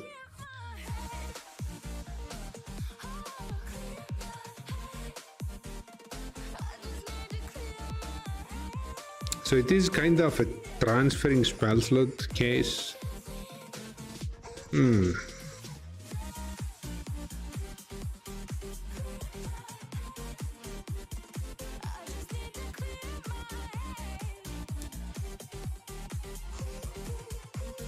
But then again, if you do it with a cantrip or a first level spell, they don't regain anything. Okay, it's a bit better.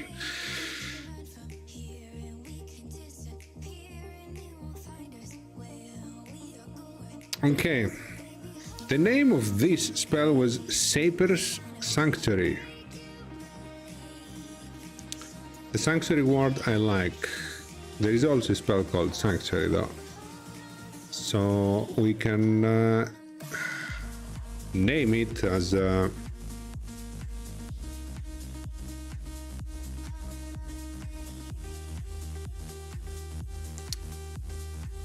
spell. What's the process? There's a mathematical, there's derivation, and what's the opposite? Derivation and called integration? No.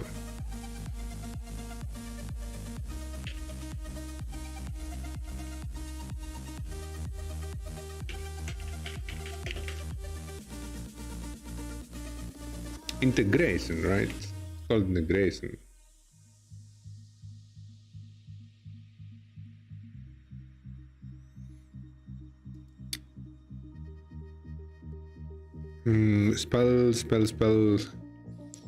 Spell sanctuary, no.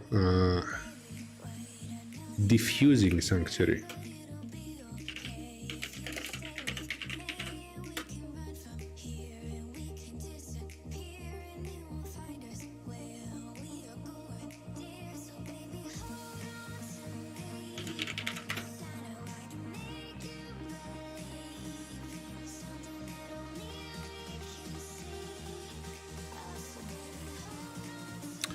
For icon, something greenish that might resemble of a shield or a spell effect.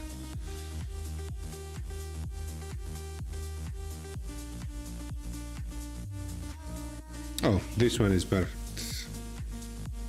Right? Or this one? Probably this one, yeah.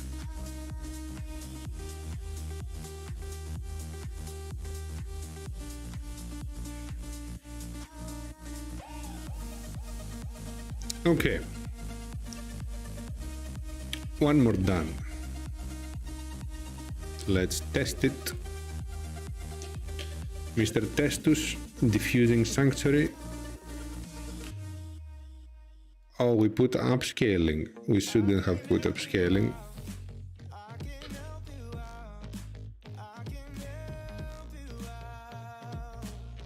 Oh wait, we didn't put upscaling. Why didn't it have already? I'm not sure.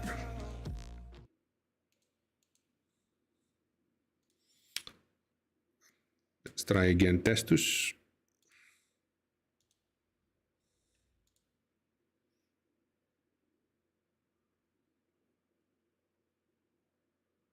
Okay.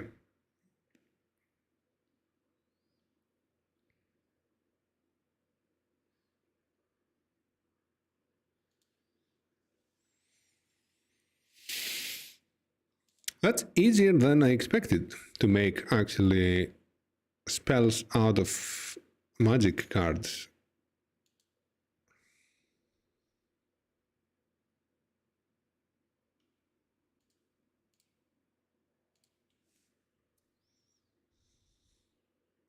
Now I'm a bit tempted to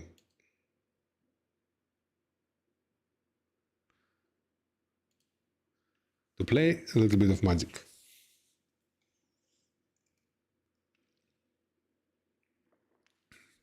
I've been seeing all these effects and I'm getting ideas. So yeah, I think I can play on stream. Why not? Like instead of a break, we can have some magic streaming. Let me set up the camera better now, so you see more of the screen as well.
Whatever, all this ever but you long gone, it don't matter.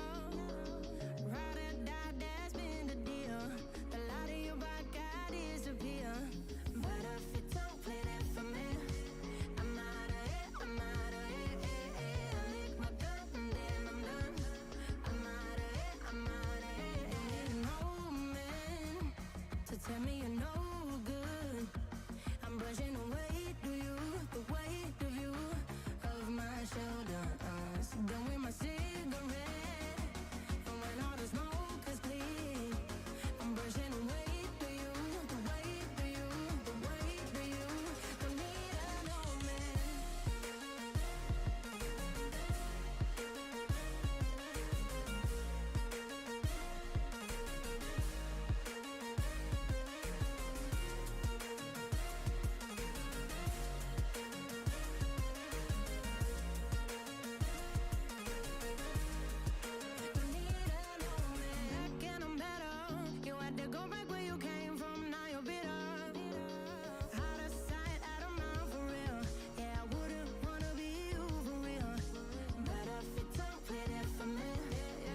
telling me you're no good.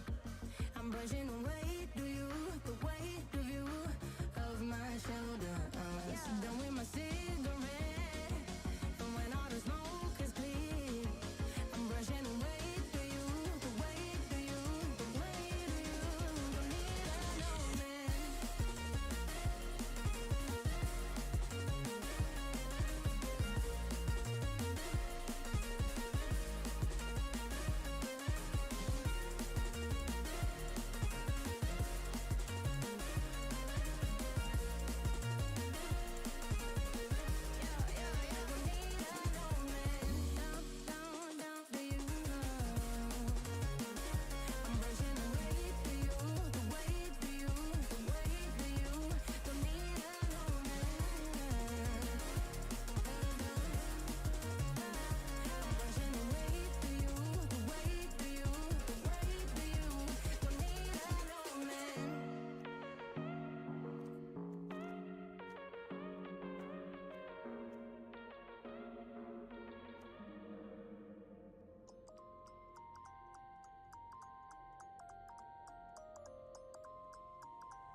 You used to stop this world from spinning. Like Superman, you were the only one to find the strength in all that I was dealing with. This life like kryptonite. And if you keep me close, every minute in this hourglass, you hold. Oh, oh, oh, and when I fall to be, will you be there? Then I'll wait to say anything. A superhero.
Join me or die.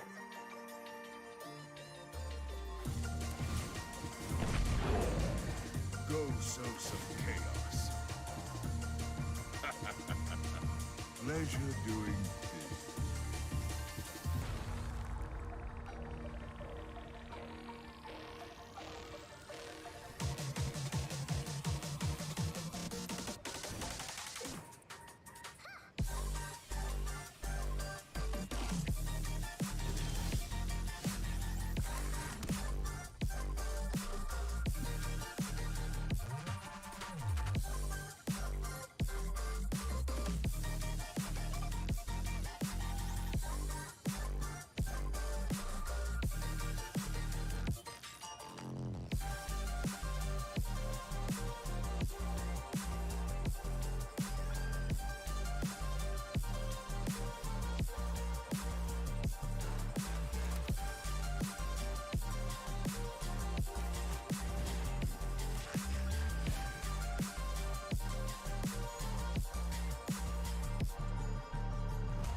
You've gone and ruined all my fun.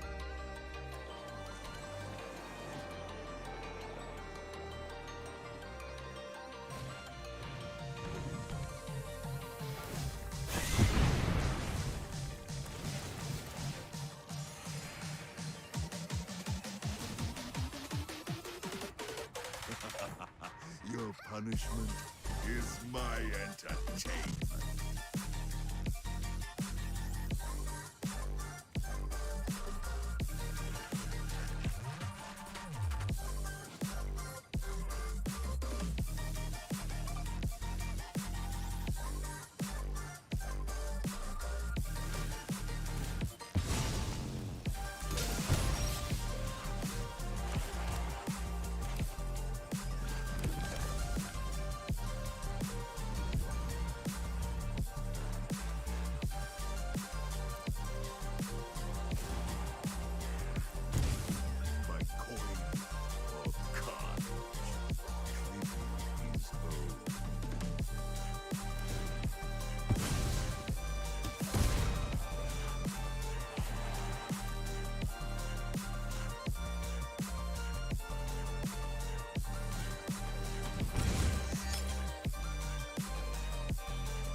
punishment is my entertainment.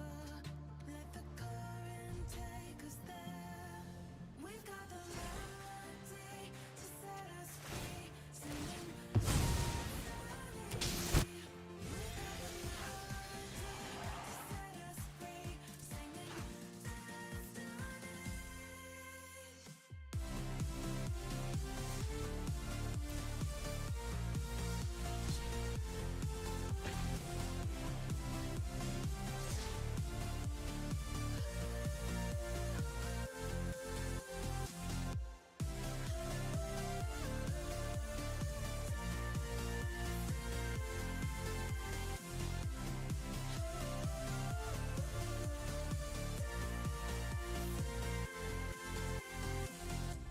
Hearts are like stars,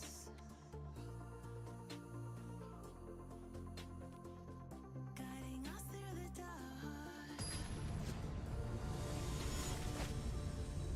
We've got the melody to set us free, singing destiny. We've got the melody to set us free, singing destiny.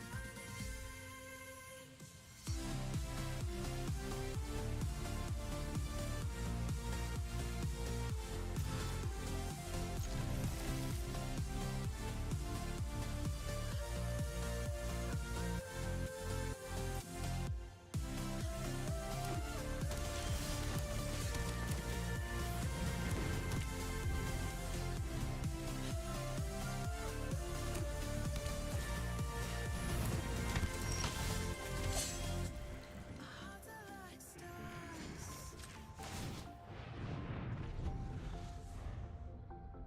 guiding us through the dark.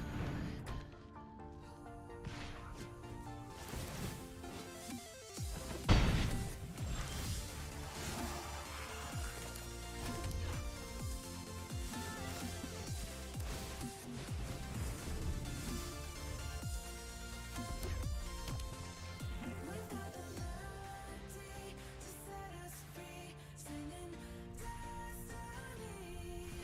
We've got the melody to set us free,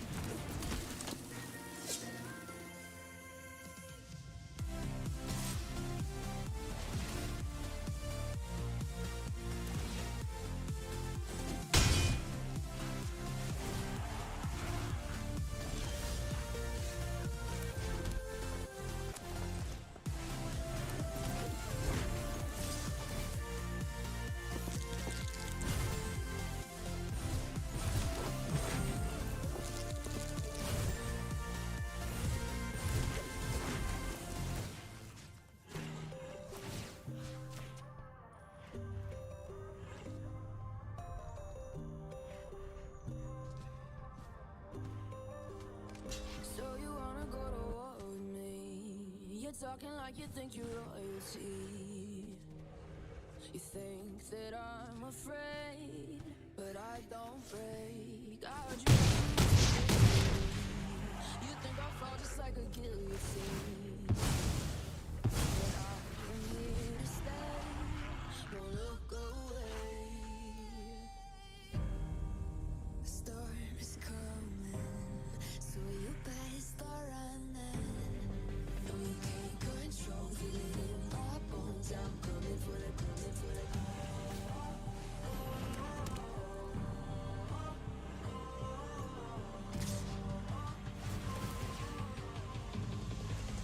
Coming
Baby up with a slow motion crew, and we up in our growlings when people change, but not us, and we just chillin', kicking it, kissed by the sun.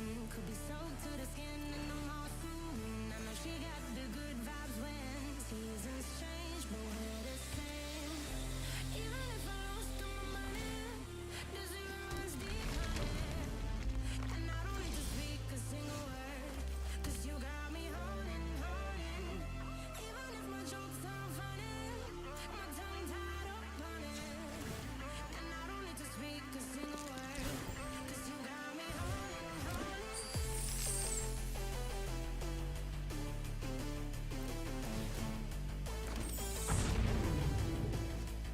'Cause you got me holding. Even if my jokes sound funny, my tongue tied up on it, and I don't need to speak a single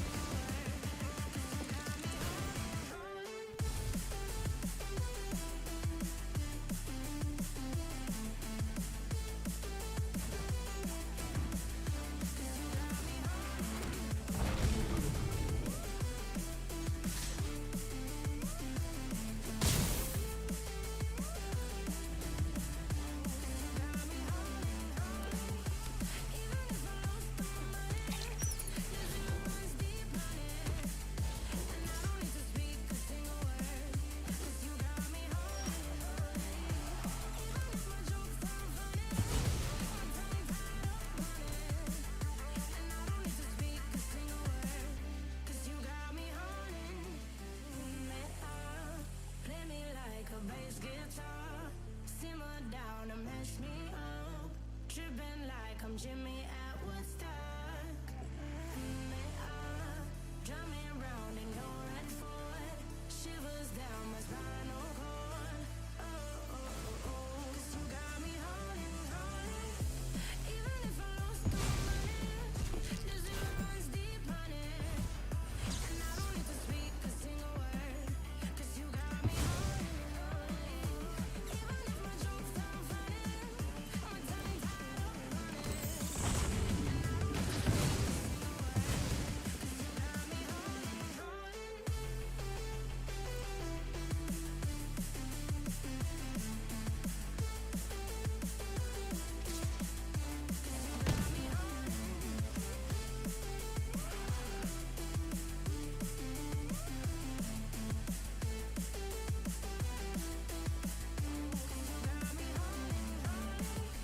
Even if I lost all my money, the zero runs deep on it, and I don't need to speak a single word, 'cause you got me holding. Even if my jokes sound funny, my tongue tied up on it, and I don't need to speak a single Okay, word, 'cause you audio fixed again. Yeah. No game sound. Are you sure there's no game sound? Oh, well, there's no music in the game, but maybe the.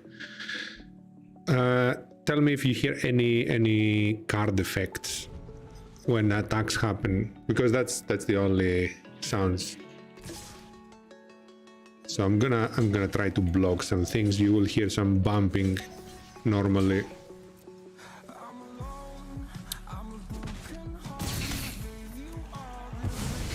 Okay, did that not make any game sound?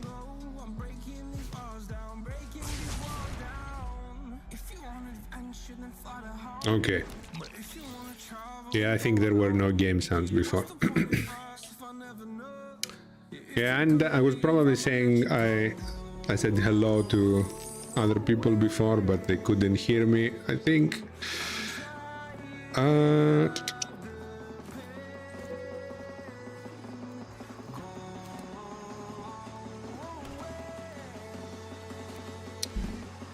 This is a deck that is based on rolling d20s.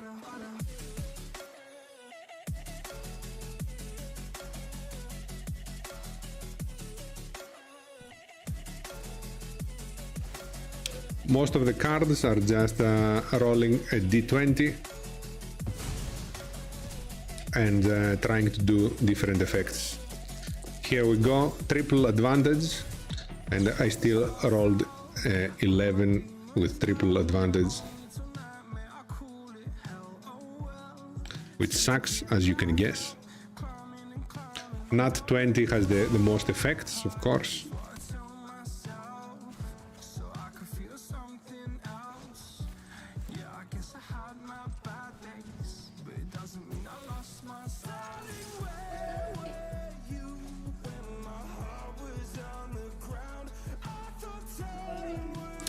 The barbarian class, which just got he didn't got destroyed, he destroyed my spellbook, my wizard spellbook.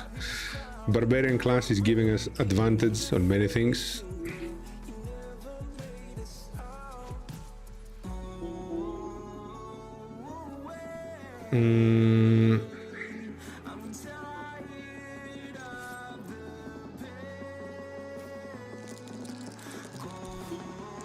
Ah, 14, triple advantage, and we still can't get 20s.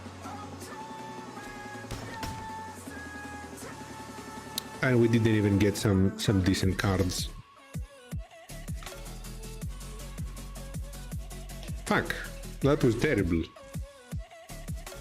It was terrible round, but we're in kind of good position. Oh no.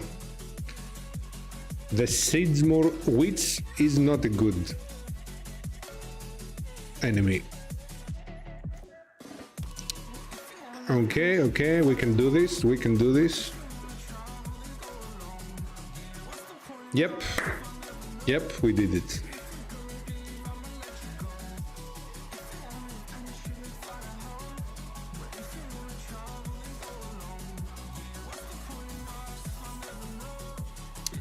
Oh no, look at this.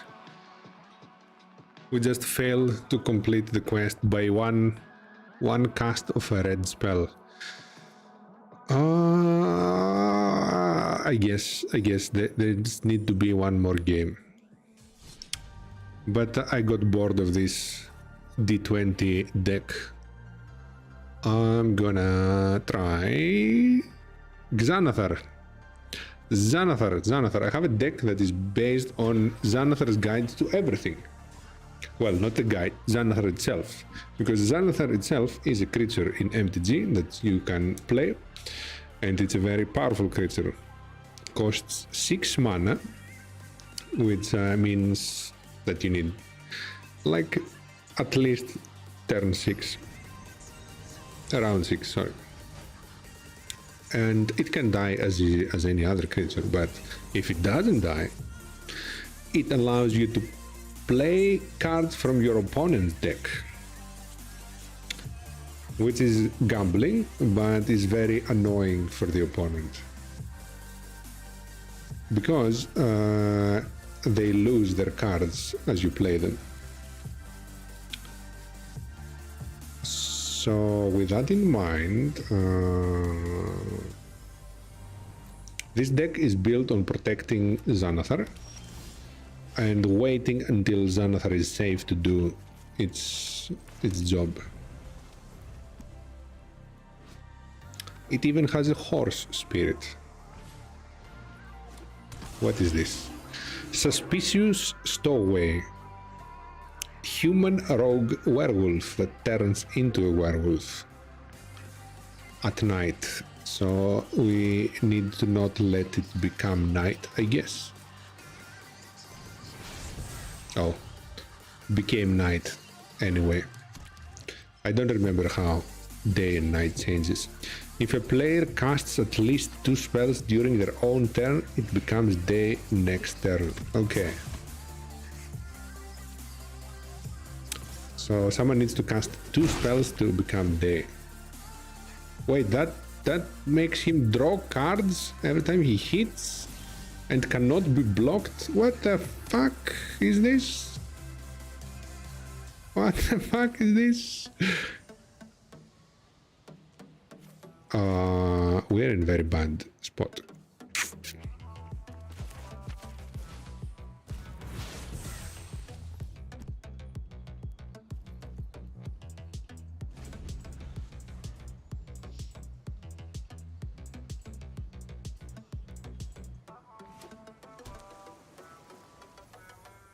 He's also playing with the same colors as me, but very, very different deck. He's playing some transformation. I don't know what it is. It has a little bit of counter spell. It has some werewolves.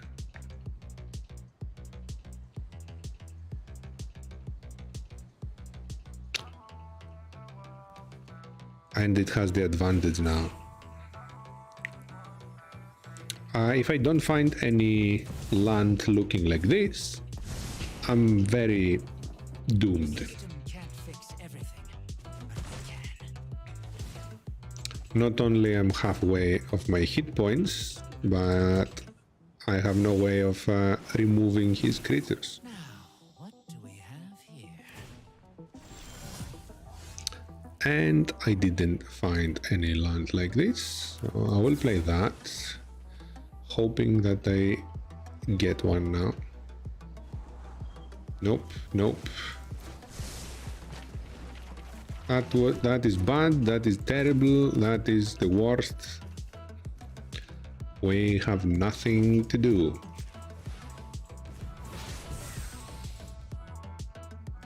Also, I just realized what an idiot I am.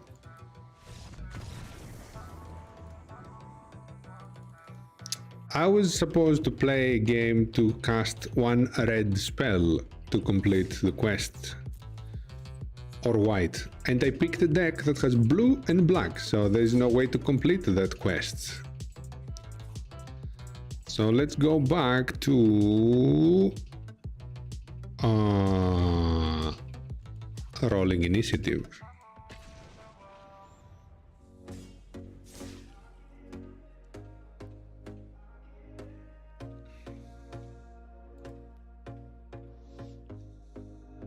Here we go again. Trying hard, but you wanna be my friend. Ain't no place to hide, ain't no one to run to. Here we go again. Call my bluff, I'ma be here till the end. I'm the one you ride, I'm the one you ride to. If you don't wanna change, ain't no place to hide, ain't no one to run to. If you don't wanna change, I can help you out. Okay, that's not too bad of a hand. We have at least the same colors that we need.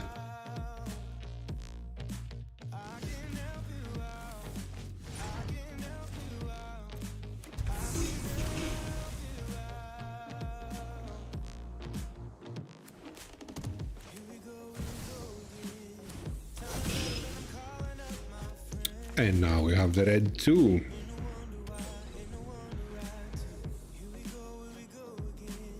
Call me up and you wanna be my friend.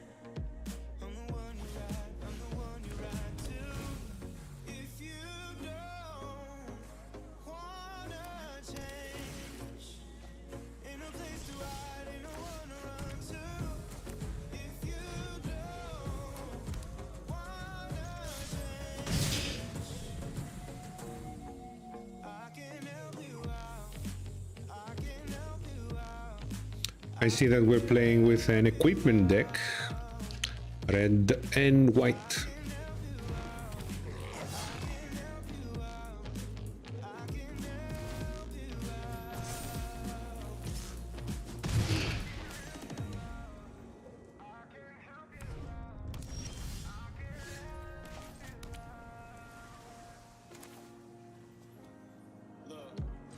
If you don't wanna change, ain't no place to hide, ain't no one to I don't know why I played the wrong land again. change. I can help you out, I can help you out, I can help Ouch! Ouch, that guy hurts. That guy hurts a lot. That guy hurts a lot. Haste, lifelink. Oh.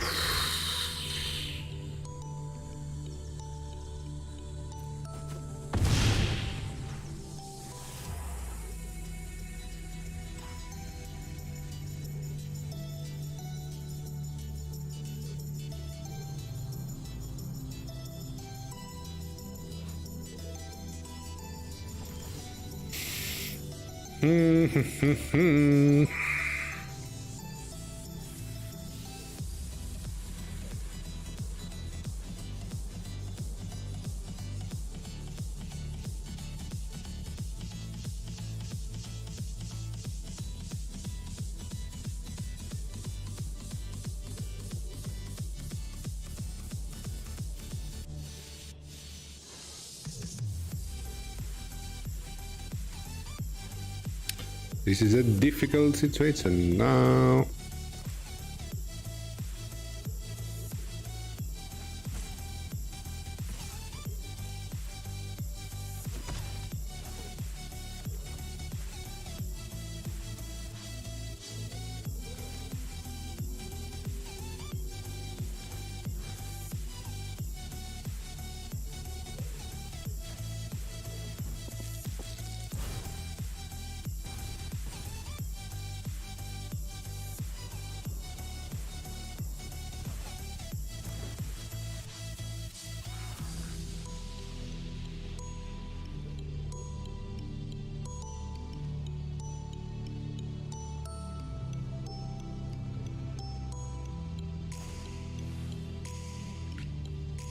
No.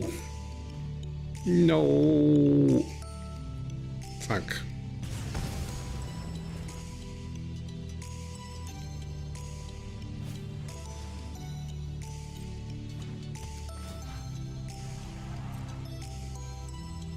That was terrible.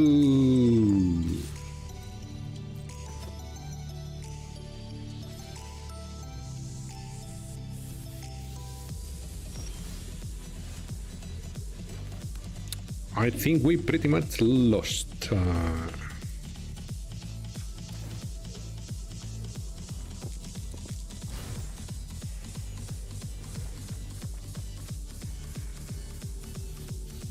Yep, we have. Oh, wait, have we? Maybe we can survive one more round.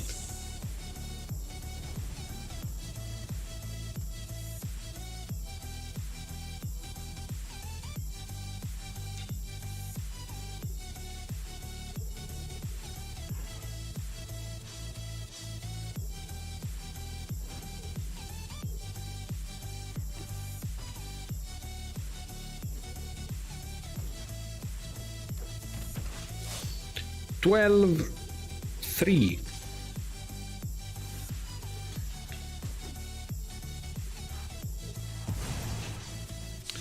Did I make any fancy divination spell today? Had to drop off stream for a while. Divination, no, we didn't make any divination spells today.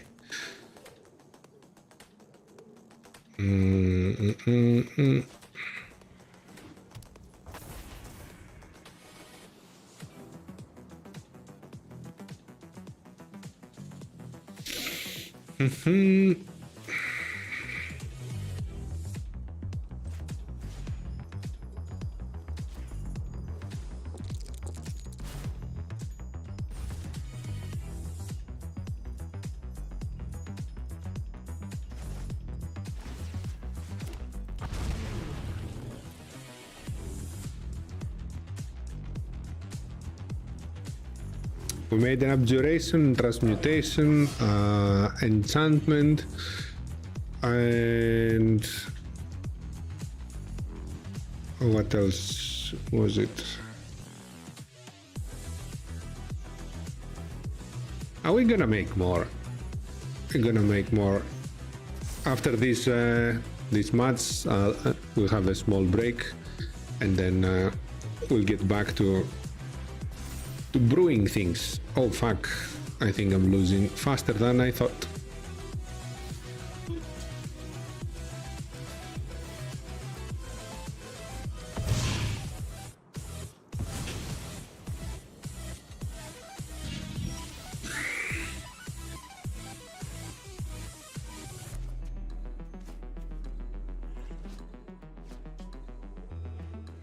Yep, there is no salvation.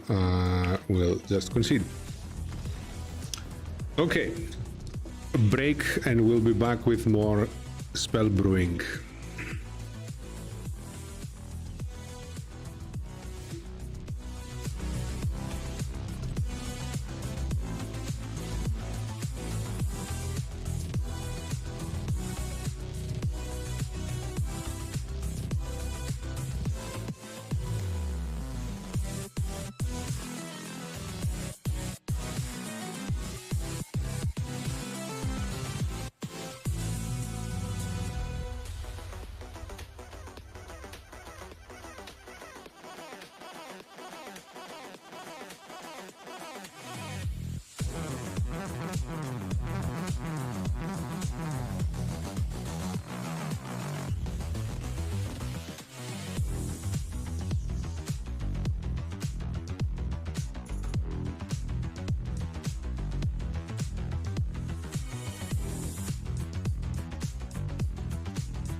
I just can't let you go. Lord knows that I've tried to. You said I was the only one. No one likes being lied to. You made this mess and left me with the pieces. Now I wanna burn all the bridges between us.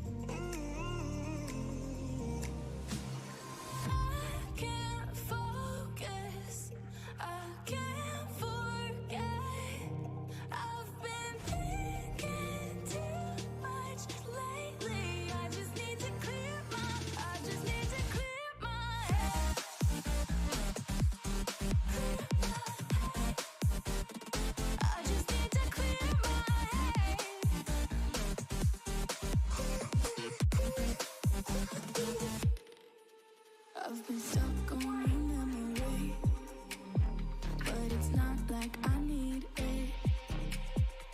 And we may have some history, but we don't have to repeat it.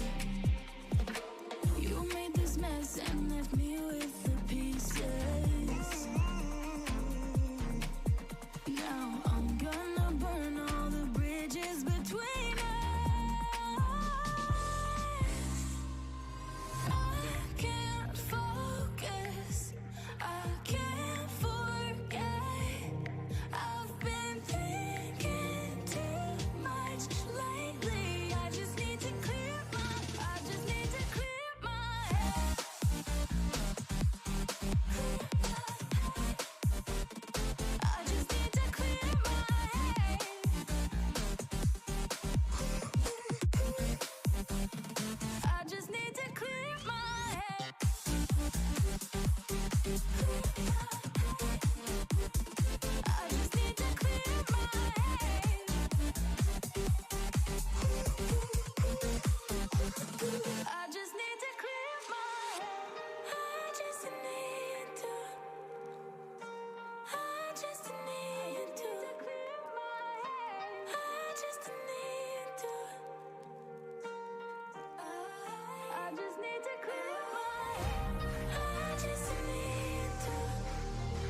can help you out. I can help you out. I can help you out. I can help you out. I can help you out. I can help you out.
When I'm lonely in the dark, I know you are with me. Yeah. Don't you see that I need you so much? Don't you see that I love you so much? Oh na na na na, oh na na na na, darling, I need your love. Oh na na na na, oh na na na na, darling, I need your love.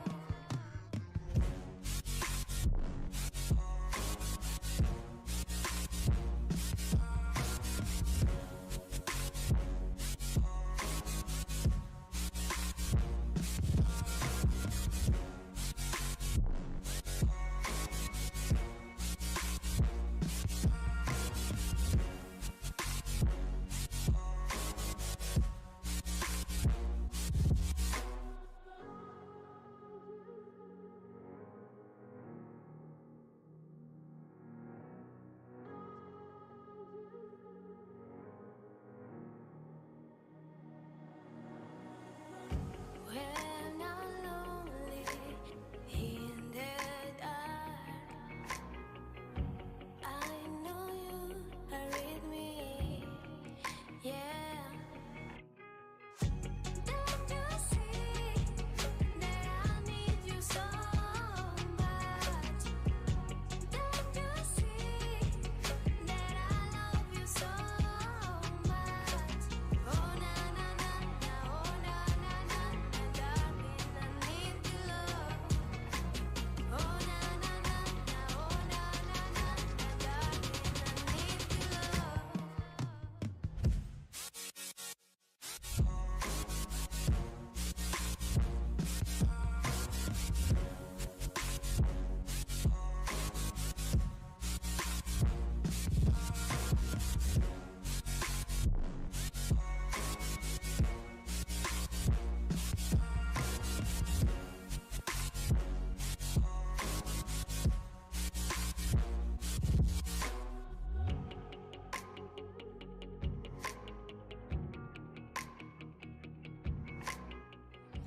And we're back.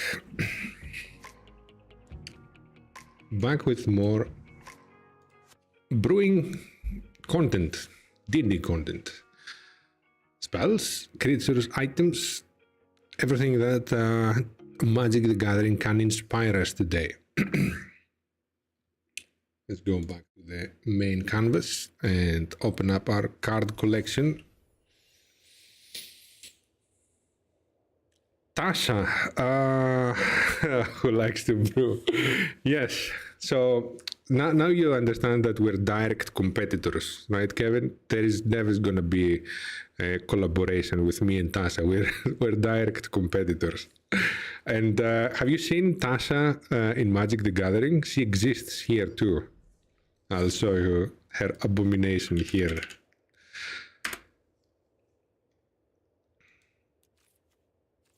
there is Tassa's hideous laughter and Tassa herself. This is Tassa, unholy archmage. And now the irony, the blasphemy. Blue and black are my favorite colors in Magic the Gathering. All my main decks are blue and black, and Tassa is blue and black. So she's mocking me. She's as direct as it can get competitor. It doesn't get more direct than this. A legendary planeswalker Tassa, which her abilities are not impressive at all, by the way. She weakens creatures that attack you.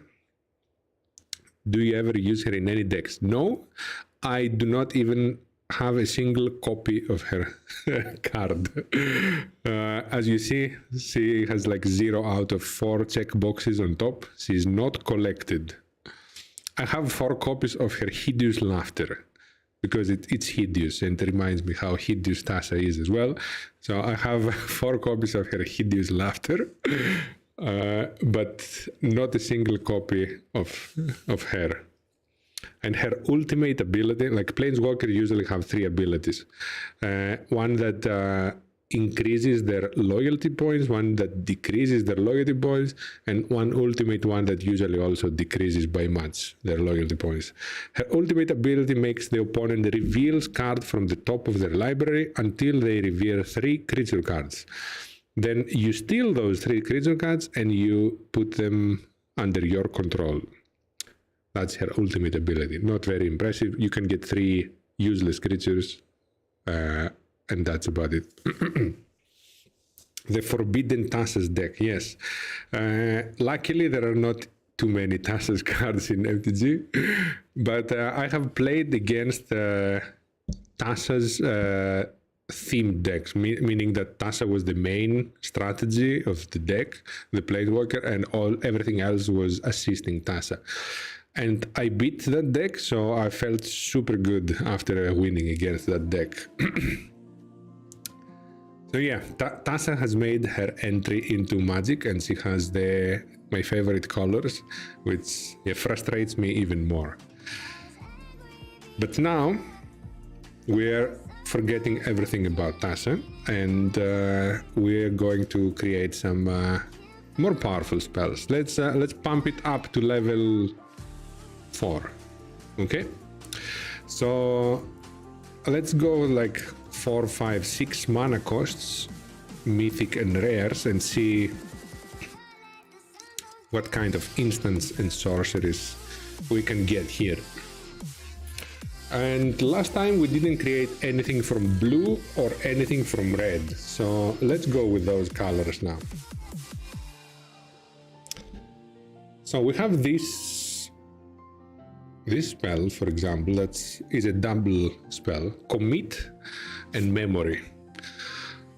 Commit puts target spell or non-land permanent into its owner's library second from the top. So it is delaying the activation of something, and the owner will find it later.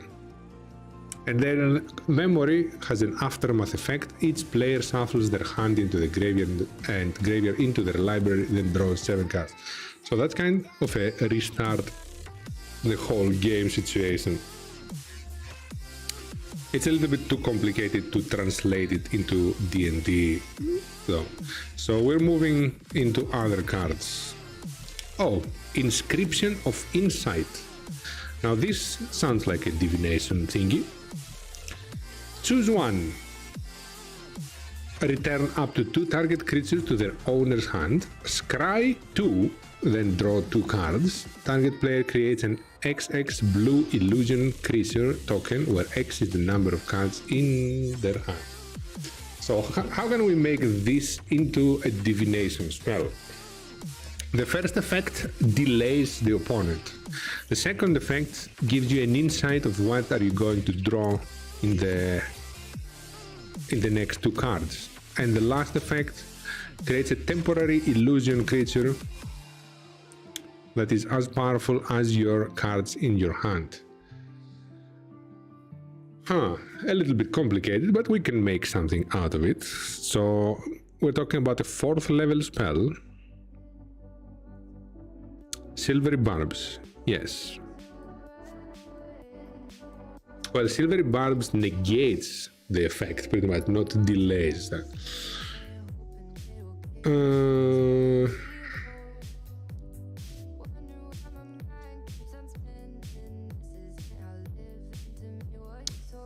How can we make a delay effect into D&D?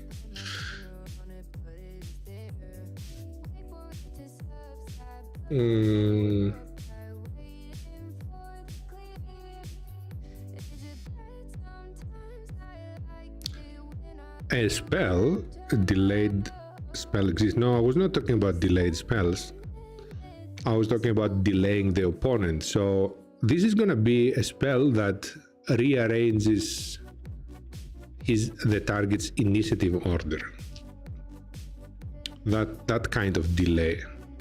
So not only that, it will have other effects as well, but one of the effects of the spell will be delaying the target spell and putting him at the end of the round.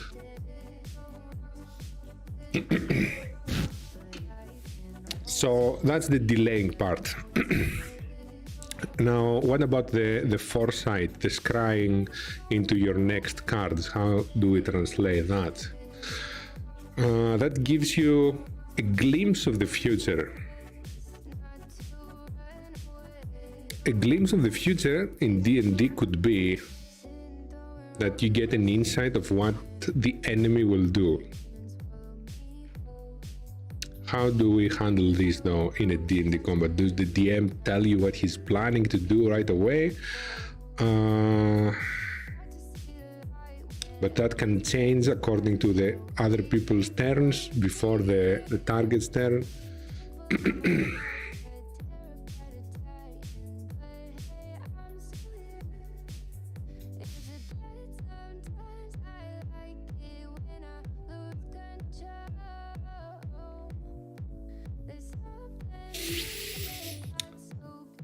What if it gives you, for this round, the insight, meaning that you are ready to, you know what the target is gonna do, so you're way more prepared to react, meaning that you are more composed, you're ready. Maybe you can have, it gives you an extra reaction on that round.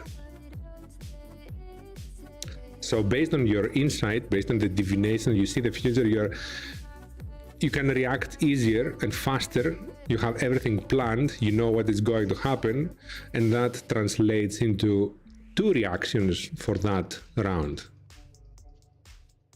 How you're going to use that reaction, that's up to you. That's a plan that you have to make from before, of course.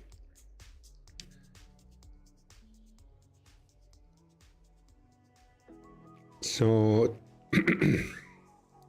extra AC to their attack or saving throw bonus, because you know it's coming.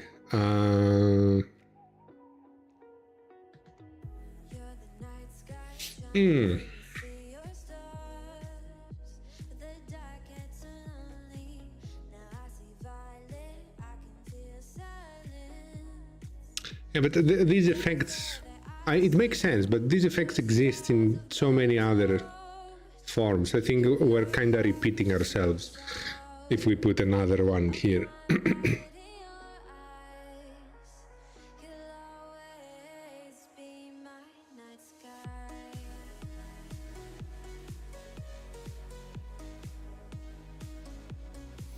And what about the third effect that creates an illusion creature that is as powerful as your cards in your hand? How do we translate that into the... This summons a creature, but we don't want to summon an actual creature.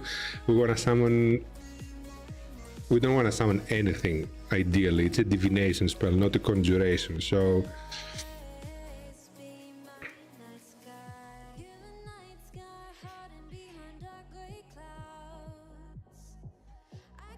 And since it mentions illusion, now it points into illusionary magic, so let's change the illusion to something else.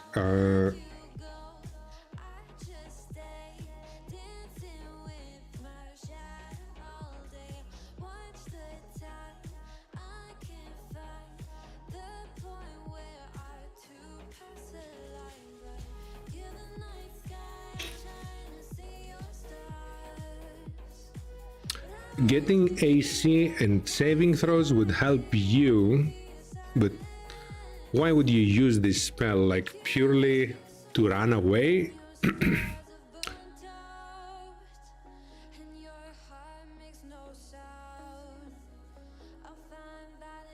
Mm,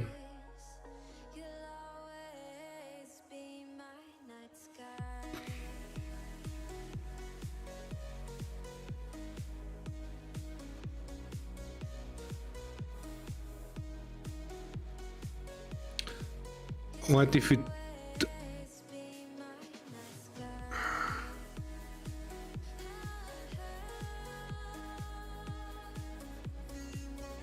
Two out of the three effects are relatable. The third one is a problem. We can ignore the third one, so we'll keep the moving the initiative to the end, giving you an extra reaction and another effect that is appropriate with the rest to be a 4th level spell. What 4th level divination spells do we have? I don't remember. Let's check.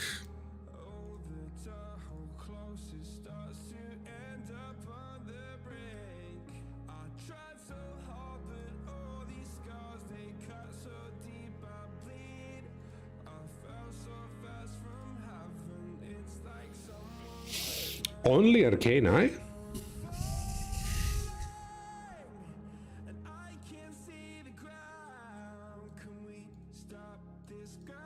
So we have Arcane Eye, Locate Creature, and Divination. Surprisingly, we have Divination. Your magic and an offering put you in contact with a god or a god's servants. You ask a single question concerning a specific goal, event, activity to occur. The DM offers a truthful reply. The reply might be a short phrase, a cryptic rhyme, or an omen. The spell doesn't take into account the possible scenarios that might change the outcome, such as okay. And locate creature does what the name suggests. And Arcane Eye is spying.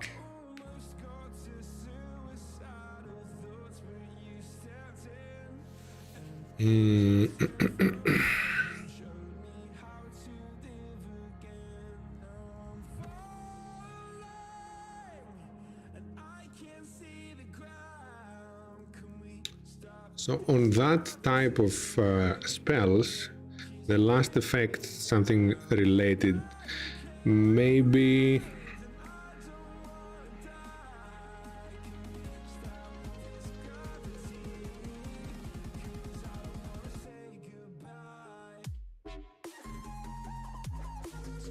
what if it places some kind of tracking on the creature? It's not combat related. I'm thinking if you use this spell in combat, you probably want to kill the creature anyway. But Divination again is not all about damaging or combat specifically. So we can have it be half combat, half out of combat spell, meaning get an extra reaction, put it at the end of the initiative turn, and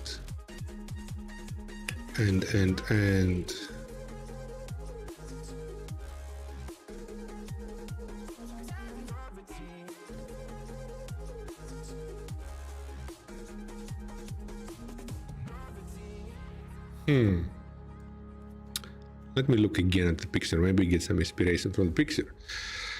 There's a cube with energies all around.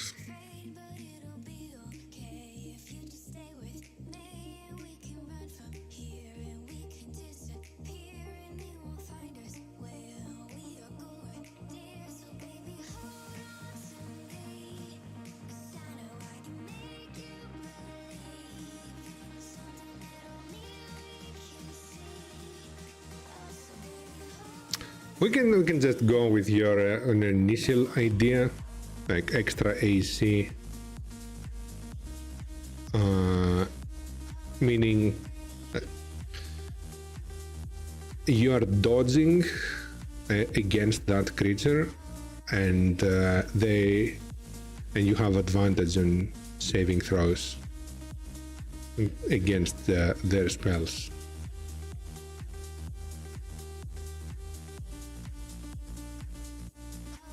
Although the advantage on saving on the mental, it doesn't make sense. On dexterity, it does make sense. So advantage on dexterity saving throws, dodging against the creature, extra reaction, putting it at the end of the round.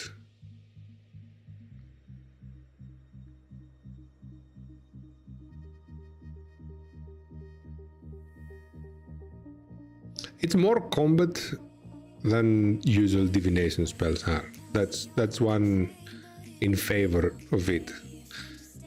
It doesn't feel powerful as a 4th level spell, but as we saw, no divination spell feels powerful in combat at 4th level. I think 4th level spells are very utility-like in general. So it's good that we're not making something damaging or extremely combat useful.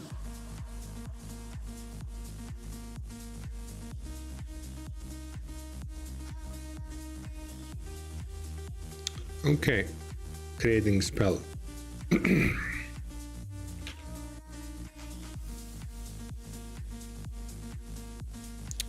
Divination 4th level verbal material.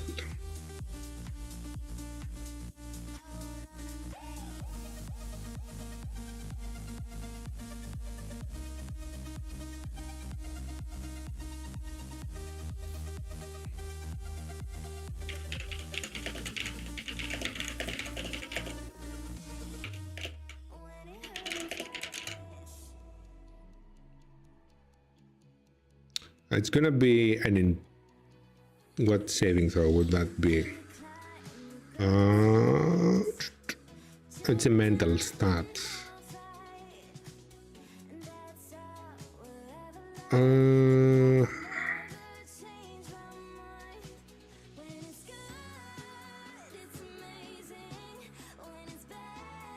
Let's make it intelligence.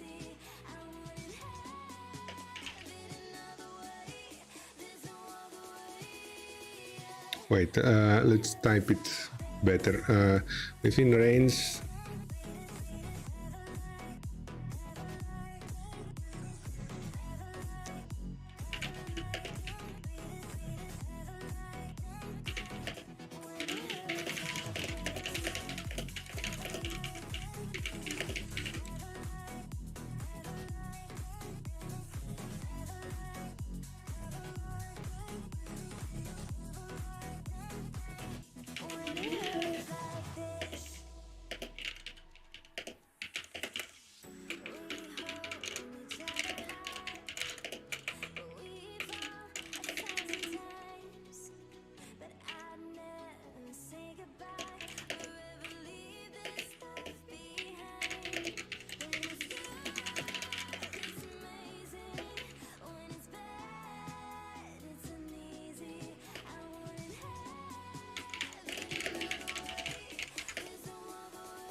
It feels a little bit underwhelming. I want to boost it a little bit. So because it's an action 4th level spell, you practically dodge against one target, you move him on the initiative turn.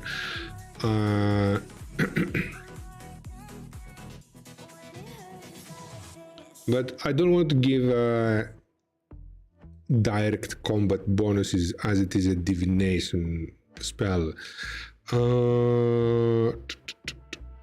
A duration. Oh, that's a good idea. Yeah, it can be a concentration spell. Well, not 10 minutes. 10 minutes is 10 minutes is huge, but 1 minute. I know she got the good vibes when seasons change, but we're the same. Even if I lost all my money. Yeah, 1 minute is enough because most combats do not go over a minute. So if you don't lose concentration in that 1 minute, it means that you're always dodging against the target, which is a good buff because after the first cast, then you won't have to spend your action anymore, but you keep dodging against it all the times, and you force it to be last at the initiative at every round.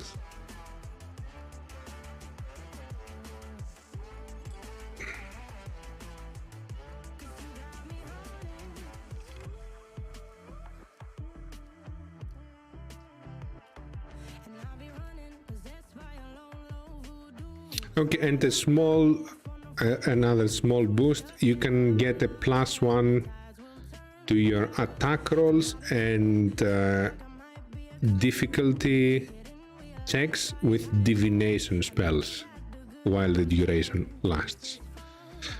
So maybe it's gonna be useful in some divination spells, in others it might not, but it's just an added extra bonus. So for as long as the spell lasts, you get a small bonus on other divination spells.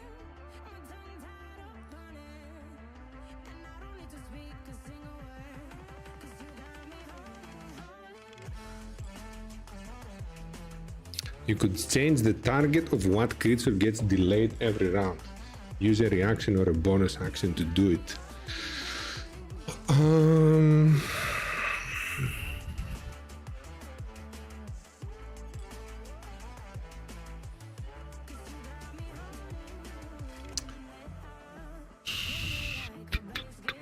I'm not so sure about that, because if you change it, you're practically dodging against everyone in the end, because you're not gonna be targeted by everything at the same turn.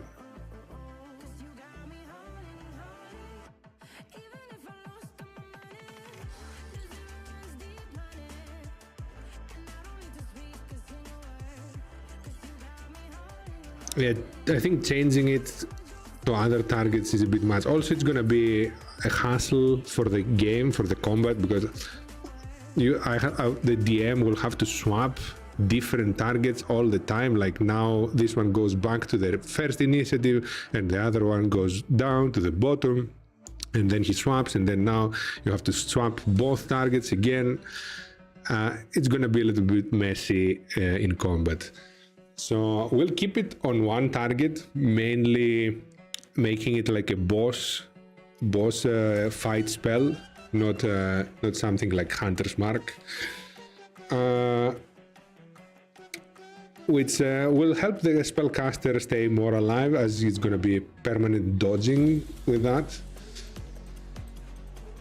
and it's going to be a spell as powerful as Polymorph. Good question. Okay, let's compare it with Polymorph. Polymorph will make you or another target a powerful combatant, while this one will make sure that you stay alive more, easier, and put the boss at the end. A Polymorph combat-wise sounds stronger. Wait a second.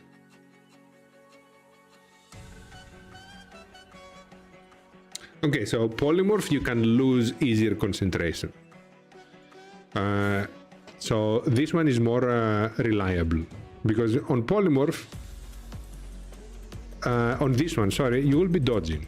So you will be less hit than you are while polymorphed, even if you polymorph yourself or something else. Then you will have two reactions, meaning that if you paired it with something like Warcaster, you could be doing some fancy stuff there. Or if you have a battle master fighter in your group, or anyone that allows you to do things with your reactions, you can do some things. There are specific situations, yes, but that's what I can think of now. Then if you polymorph someone else instead of yourself, I suppose you're a very vulnerable target. Easy to get hit, easy to lose concentration. If you polymorph yourself, you cannot cast other divination spells. And with this one, you get a small bonus to your divination spells. Maybe we can increase the bonus to the divination to give an incentive to stay and cast instead of polymorph. So like a +2 on the difficulty checks or attack rolls of divination spells. Here we go again. Trying hard, but you wanna be my friend. Ain't no place to hide, ain't no one to run to. Here we go again. Call my bluff, I'ma be here till the end. Yeah, polymorph as it is very powerful for a 4th level spell. Not for among 4th level spells, polymorph like is a extraordinary pick. I think every single spellcaster that I have in my games that have access to 4th level spells and could pick polymorph, they have polymorph. Yeah, so to make something better than polymorph is gonna be overkill. Like we're gonna be making a very powerful spell. And it's hard to beat polymorph because polymorph is also versatile. Like you can do it on enemies, you can do it on yourself, you can do it on allies, you can take different creatures. So in order to beat polymorph, it's gonna be undoubtedly massively stronger.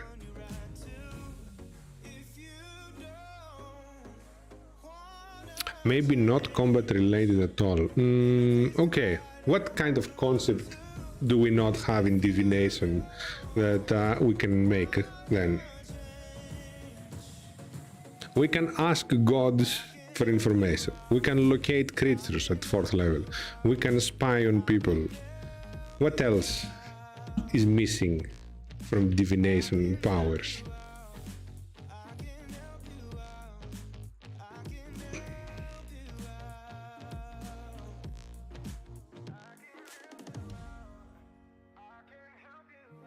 Actually, I have a spell. I have... wait, is it? No, it's not divination. Sorry, never mind. I don't have a spell.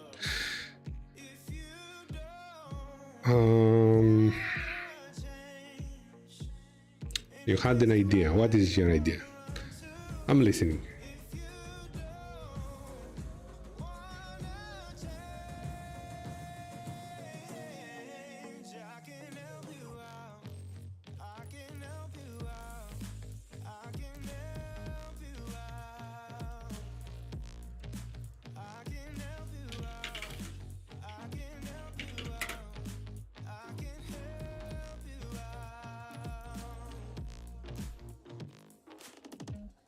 Just can't let you go. Lord knows that I've tried to. You said I was the only one. Like a ritual with the party members to read their futures. You made this mess How can this work? Like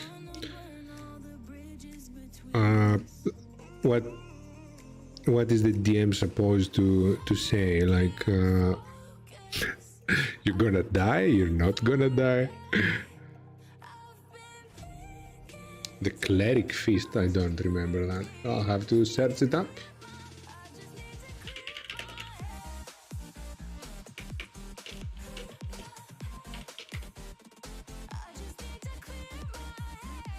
Oh, the hero's feast, you mean? You bring forth a great feast, including magnificent food and drink. The feast takes 1 hour to consume and disappears. Blah, blah, blah. A creature that partakes from the feast gains several benefits.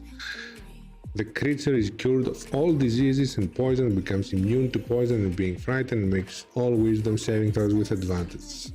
Its hit point maximum also increased by 2d10, and it gains the same number of hit points. The benefit lasts for 20 hours. So a group buff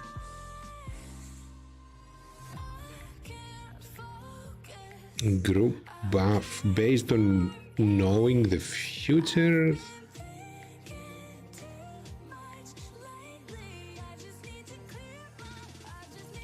We're going back to plus AC and plus dexterity saving throws. We're kinda repeating and it is out of combat, but it's again combat related.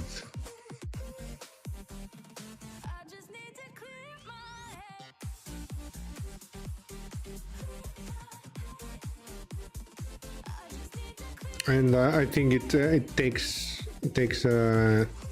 the job of clerics and paladins who are supposed to be having such buffs.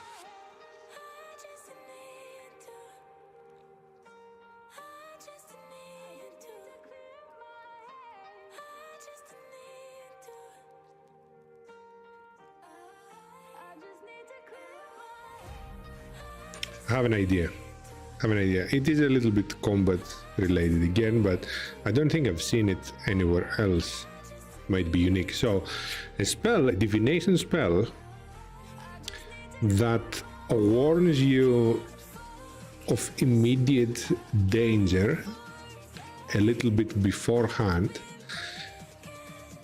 that has the result of either has a chance to give you a surprise round or a chance to dodge a surprise round from the enemies.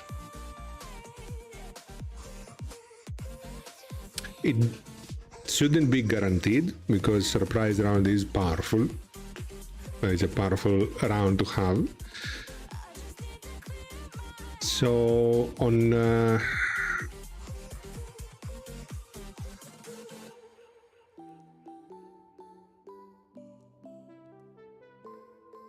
or maybe it gives only the caster a surprise round. That's more balanced. And easier, so yeah.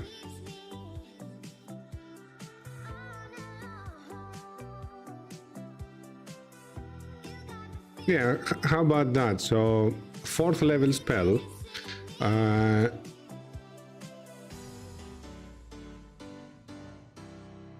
but if you do it as a ritual, you will always do it, right?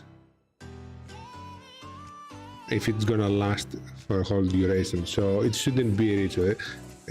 If you don't consume anything, it's an obvious choice. You're gonna spam it all day long. So without a ritual, you cast a 4th level spell. You get a surprise round. Oh, okay, that's the flavor. So I would say, yeah, then for the flavor, but still consuming a spell slot, you get a guaranteed surprise round, you, the caster, on the next combat, meaning you act faster, you saw the combat happening, you get 6 seconds of pre-action, let's say. If you would be surprised, you are not surprised. So if an enemy surprise attack was happening to the group, so it acts like alert fit for the duration. and for that round, your attack rolls and saving throws have a bonus of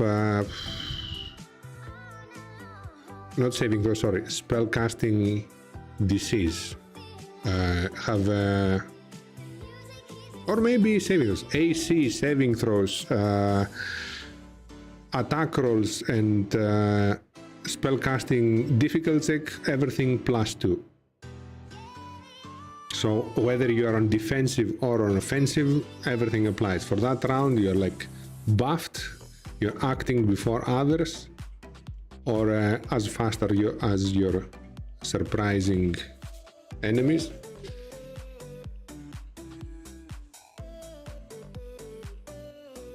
That would be a worth 4th level spell slot, in my opinion, when you know that you're going for something, when you're expecting an important fight, a difficult fight, like you're being cornered in a maze and you know that something is approaching. Premonition, yes, that's a good arcane premonition. I think there is a card. Now that the name sounds familiar. Let's type premonition. Wait, really? There is no card called premonition? Okay.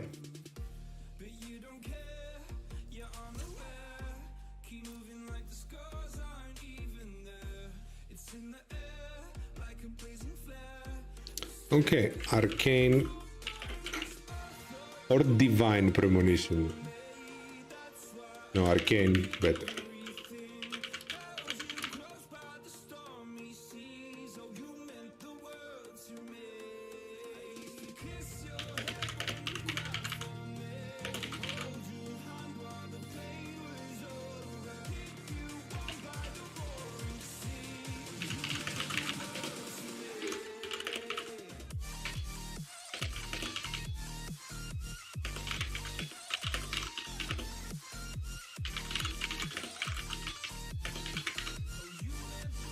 Within how much duration do we give it? 8 hours a day.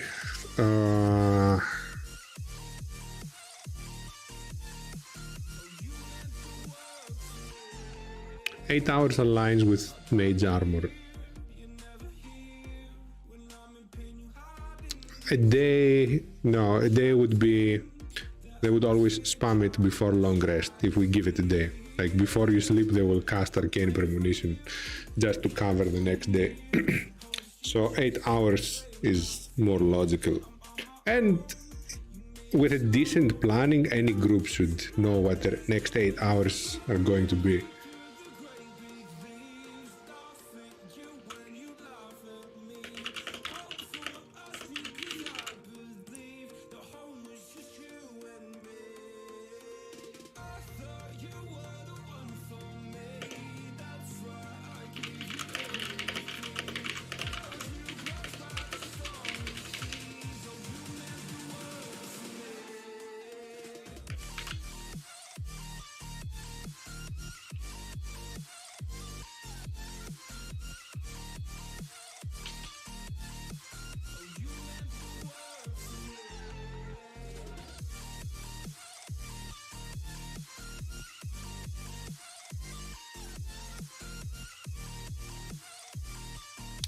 This time you act normally.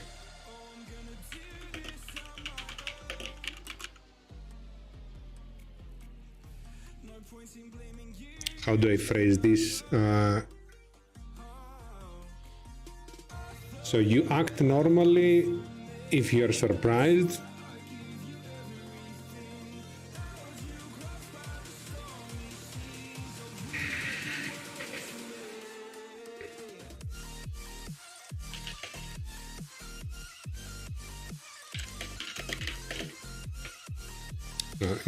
You cannot get surprised.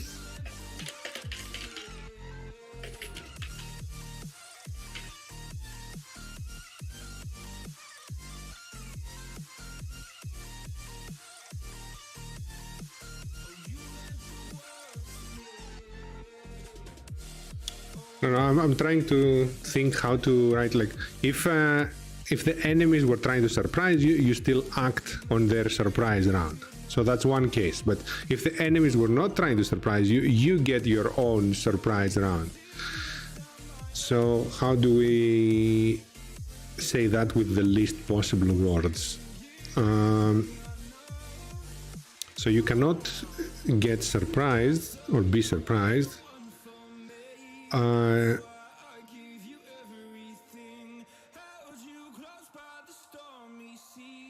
You meant the world to me.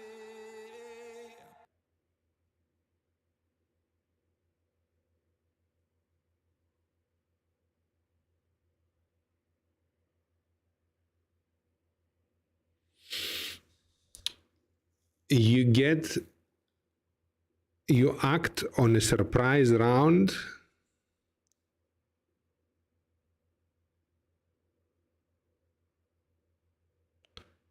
during that time you act on the surprise round. No, because you cause also a surprise round if no one else is surprised.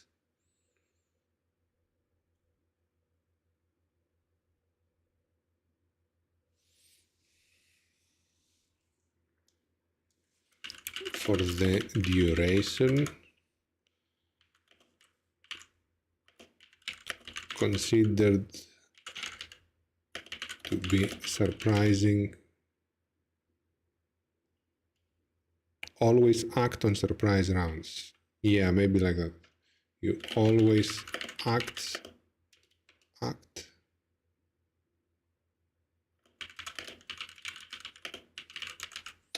But you also cause, because the way we type it now, it does not say that you are surprising enemies as well, if there was no surprise round. You always act on surprise rounds.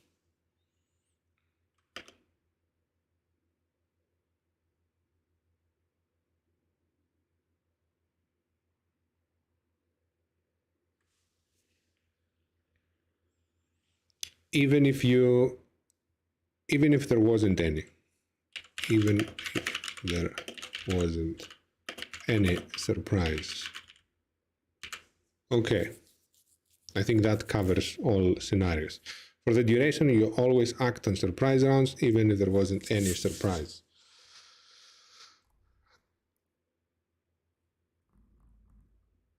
I'm thinking now how powerful that is. 4th level, wizard gets to cast before everyone else.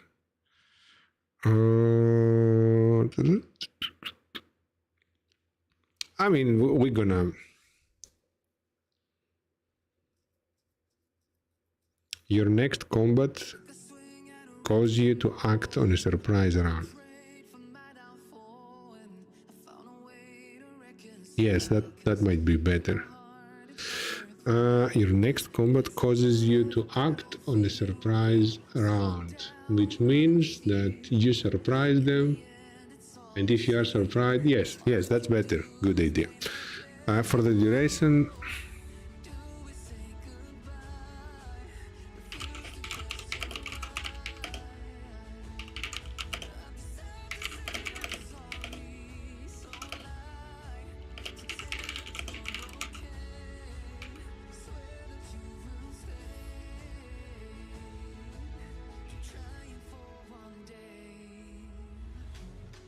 okay, and in the scenario that your group was not getting surprised, so you're the only one acting there there are no enemies acting there.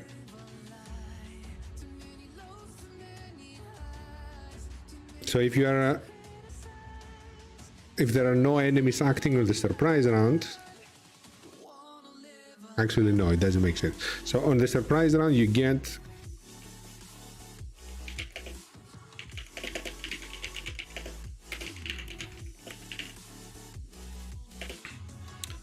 you have let's start with a +2 bonus to everything pretty much. Let's do AC, saving throws, attack rolls,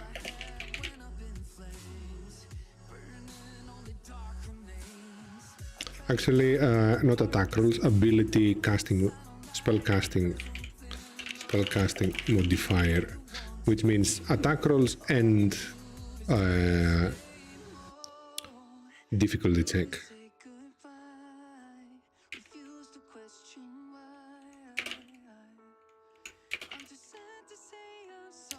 AC saving throw, spellcasting modifier. Is there anything else? No, I think that's it. And spellcasting modifiers.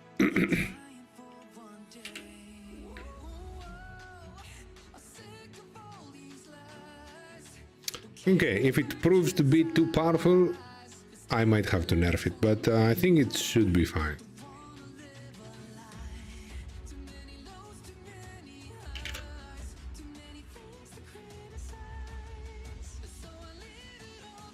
It's gonna, okay, my worry is on higher tier play, right?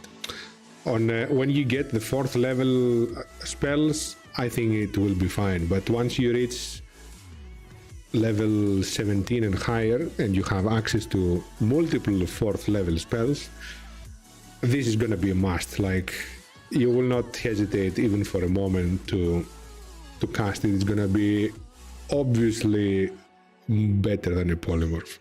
Like, you're gonna be spamming it every 8 hours, since you're gonna be having multiple ones, and you will be getting a free round with 9th level spell slot, or 8th level or 7th level spell slot in your arsenal. So going first, and if you roll high initiative, you're gonna be having a follow-up round.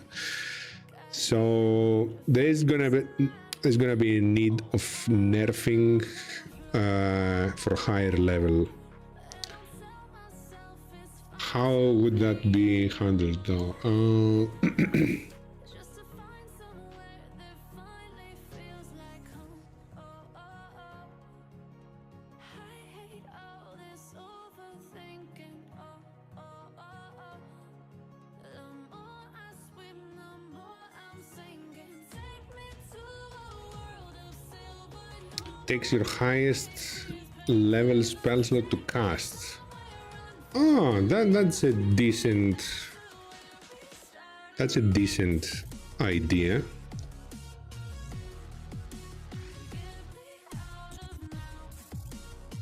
For higher level spell slots. That's a good idea, but I might have something better. Let me formulate a bit my thoughts, and so I can describe it well in one go.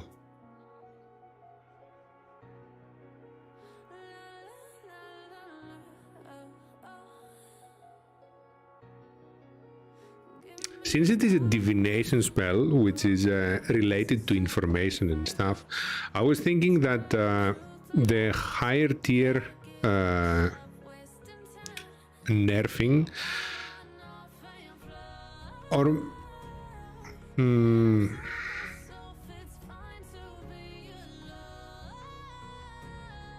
maybe it would have like a chance to fail against higher tier opponents. So I was imagining something like, if the CR of a creature involved, if the highest enemy's CR is let's say that much above the highest party level, then it has a chance to fail. Or if the higher CR is that much higher above the level of the spell slot that you use, meaning that it gives you incentive to use higher level spell slots, so you can surprise higher level enemies. And that serves two purposes. Not only it gives you incentive to upcast it, because you're going against more difficult enemies, hopefully, and it gives you a sense of how difficult enemies you're fighting as part of the divination theme. Like, you know that if the enemies didn't make any check, they were not as high. It is a little bit metagaming, but I think it's cool metagaming. So if you know that they didn't roll anything, they're not very high CR or higher than the threshold. If they rolled, how would the player know what level it should be casted at for success? They don't know. They judge the situation. Meaning, you're going to fight for a lich, to fight a lich. You know that liches are powerful. You don't want to risk failing, so you're gonna cast as high as possible Like, you're thinking, is it worth sacrificing a 9th level spells? Do I really want the highest chance of acting first? If the answer is yes, you're gonna be doing it. If you know that you're going to fight like multiple lower level enemies or something that is not a boss fight, but you still want to an advantage, you would be casting it on lower level spell slots. You're kinda judging the situation ahead, which you combine with an augury. You can combine with augury spells and get omens and signs of how difficult the next fight will be. So I think it's cooler like that, rather than simply forcing you to cast your higher level spell slot.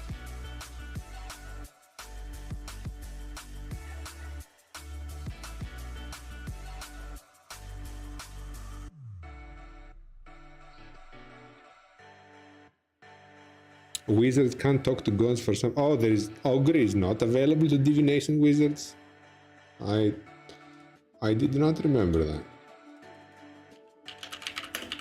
In that case, it might be even better because it promotes teamwork with other classes. Augury is a cleric-only spell? Seriously? I thought it was at least druid and cleric.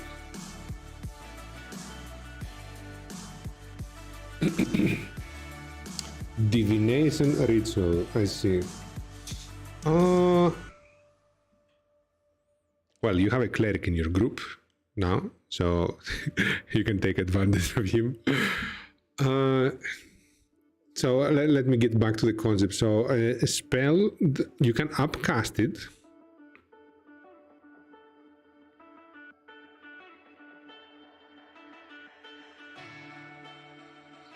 You can upcast it, and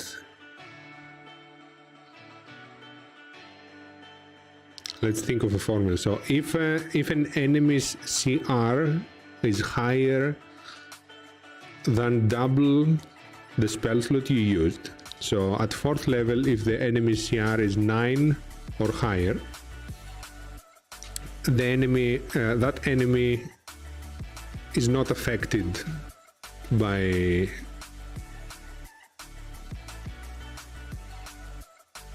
the surprise round. So they're acting at the surprise round same as you.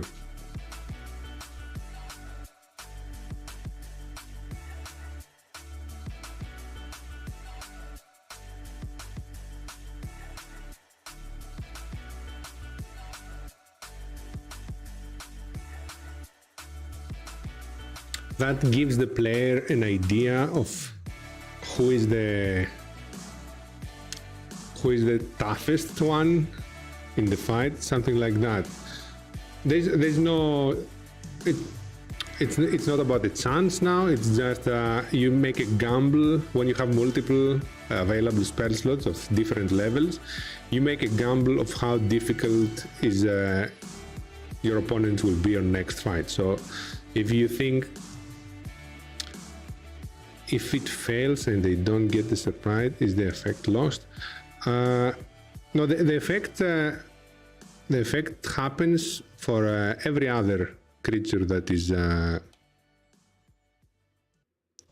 not above the threshold.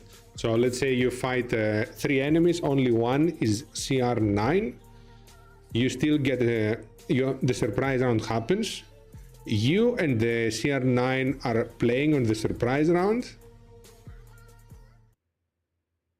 and the others do not. But now I think of a problem with that. That makes the powerful opponent act before your teammates. So your teammates are kinda paying the price. And that is not intentional.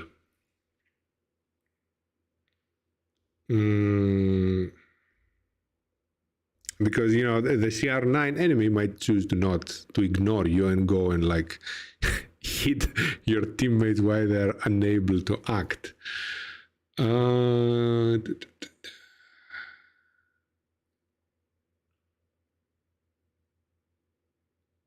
how do we fix this?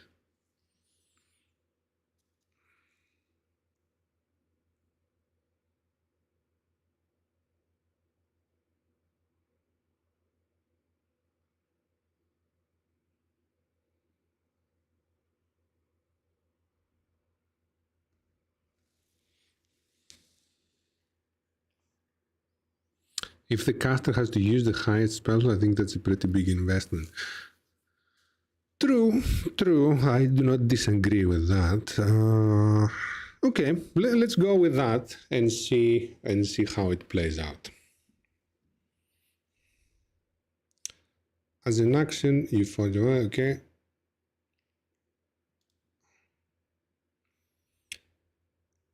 You have a bonus to AC saving throws and spellcasting modifier equal to half the spell slot's level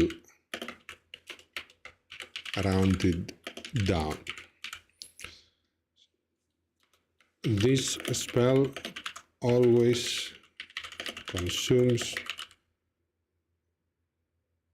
Oh no, this spell requires the highest spell slot level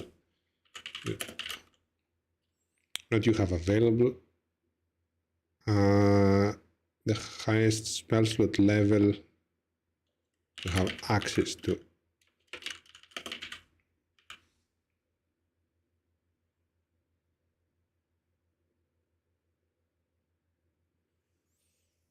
Okay.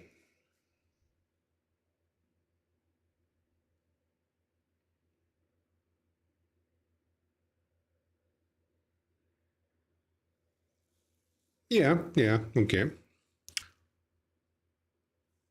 Warlock casting in reverse. Yes.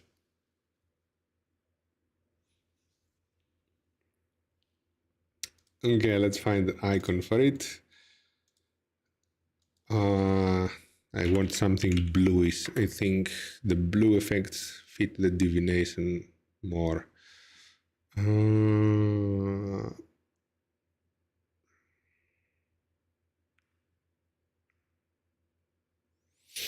Something with an eye, maybe blue and eye. Know that we're going to gear.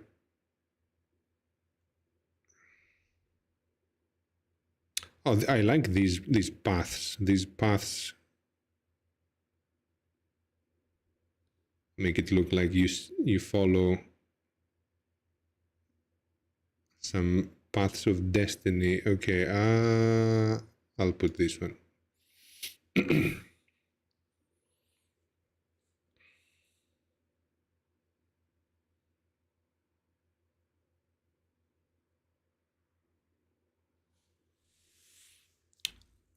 Okay, so at 9th level, you get a +4 to attack roll, saving throws, AC, etc., etc.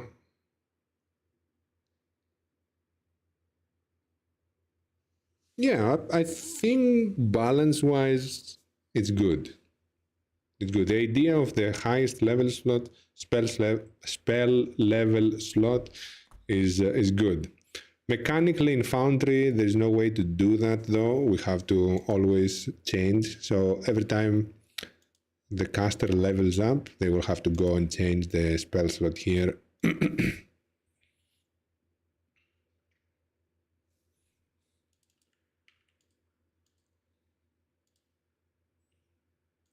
And it has 10 minutes casting, I would say. Yeah, I think it should not be an action spell. Duration 8 hours. Range self.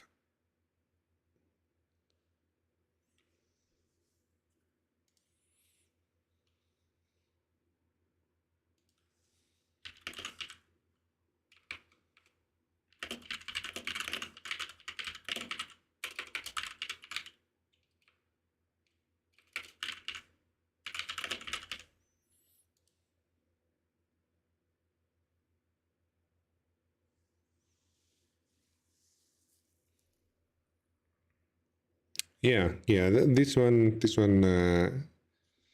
is something new that D&D didn't have before. So we're not like reskinning or altering some problematic one. This is like completely new spell. Action type, no, it doesn't have any action types. Level scaling, none. Yep, I think that's it. This one is ready. No rolls included.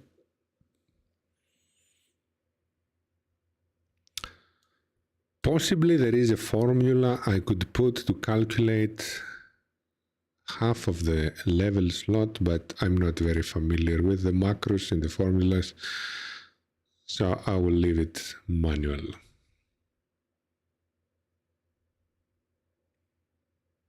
Oh wait, maybe I can... No, I cannot. I don't know enough about these syntaxes. Okay, arcane premonition is now born.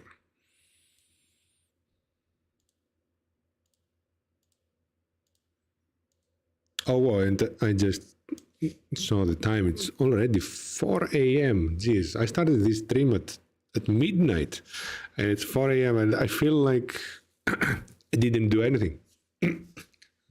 Like 4 hours, and I created 1, 2, 3, 4 spells. Seriously. Well, I did play some magic, yes, but I don't think the magic took more than an hour. Without the stream, like, oh, my throat now is getting ripped. Without the stream, when I'm creating on my own, and I don't have to talk, all this process is so much faster. So much faster. Like, the speed of my thoughts is nowhere close to the speed of how I can express those thoughts in a decent human manner that other people would understand. And also, yeah, I have to show on camera. But yeah, when I'm not doing this on stream, in 4 hours, I can create about, I don't know, roughly 5 spells per 30 minutes, I'd say. I might not like flesh them out completely with flavor texts and all the proper formulas, but I would have done all the basic mechanics, all the ideas, what level spell it is, what damage it does, the effect, etc., etc. And yeah, it takes me about 30 minutes for 5 spells. I would have made a whole arsenal in 4 hours. And now with the stream, it is more enjoyable in the stream because there's this interaction with the viewers. So even though it's just Kevin today, but even with one person, it's still more enjoyable for me to make this, to do this process and exchange opinions. But yeah, it is considerably. No, it is Kevin. It is Kevin, not just Kevin. Kevin has good ideas. I am realizing now that Kevin does have good ideas, especially this one with the highest level spell slot. I don't think I would have thought that. And yeah, this now with this idea with the highest level spell slot, which is a mechanic that I've never thought of. I could make more powerful spells that force you to use always your highest level spell slot. This kind of mechanic, I never thought of it because it's not possible to adjust it in Foundry. So I was limiting my ideas of what is possible to do within Foundry. And it is convenient to do this way because I'm going to be playing through Foundry, so it's better if you can do it within Foundry, right? Rather than having to manually adjust. But thanks to that limitation, I was excluding many other possible ideas like that. And this one, I think, is worth ignoring that you cannot do it within Foundry. Making some spells that always take your highest level spells. Also, I have a spell to show you, Kevin, speaking of that you might not know. It is another new spell. I made it for another group, but I forgot to share it with yours. Where is it? Not scenes, spells. It might not be very useful to you, but I think it is. I'm very proud of this spell. I don't know. Can you see it? Can you read clearly? Whoops.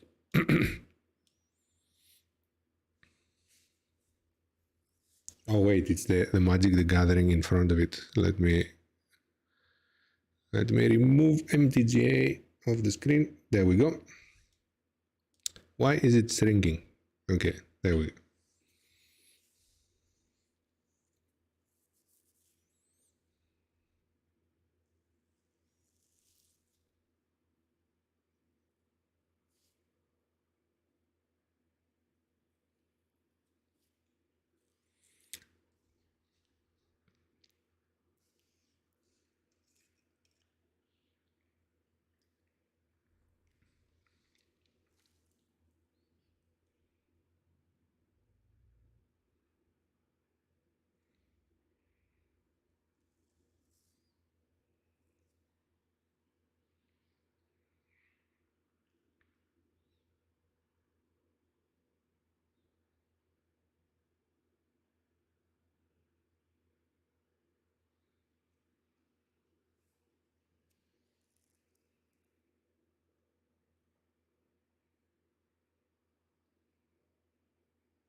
It is a bit complicated when you read it the first time, but it's a new concept that I find fascinating. The concept of using a spell with multiple spell slots, not just a higher, but multiple spell slots, like feeding more magic into a single spell.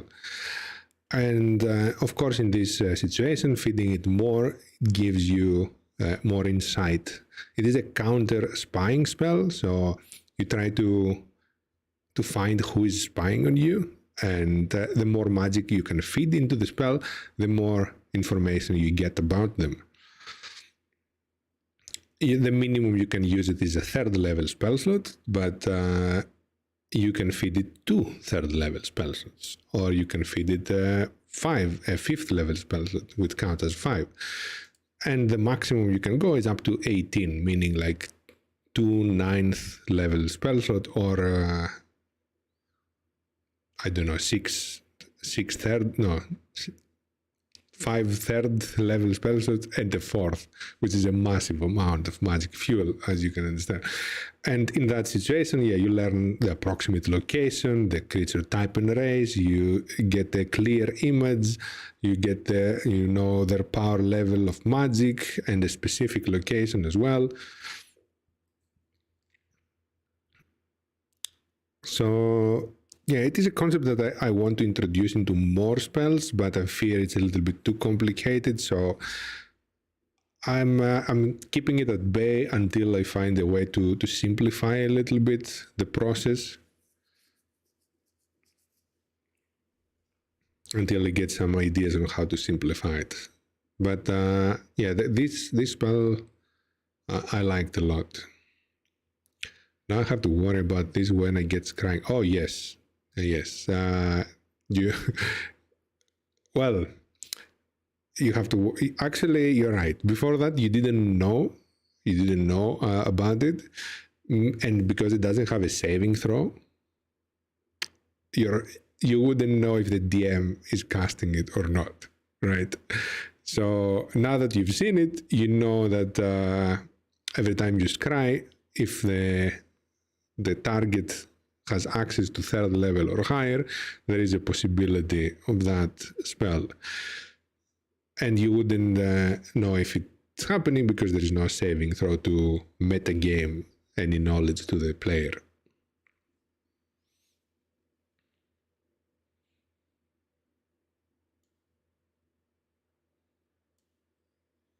It only applies to divination effects.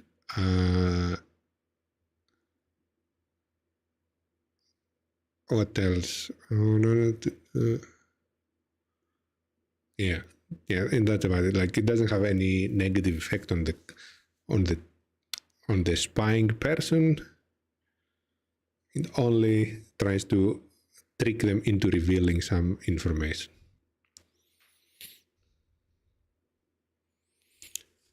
Okay, that's I think that's about it for the stream today. I don't have much more energy of doing any more homebrewing. I'm getting my 4th vaccine shot also in a few hours. I hope there's not gonna be any side effects. The previous 3 were okay, like only my arm went numb, but other than that, there was no other side effects.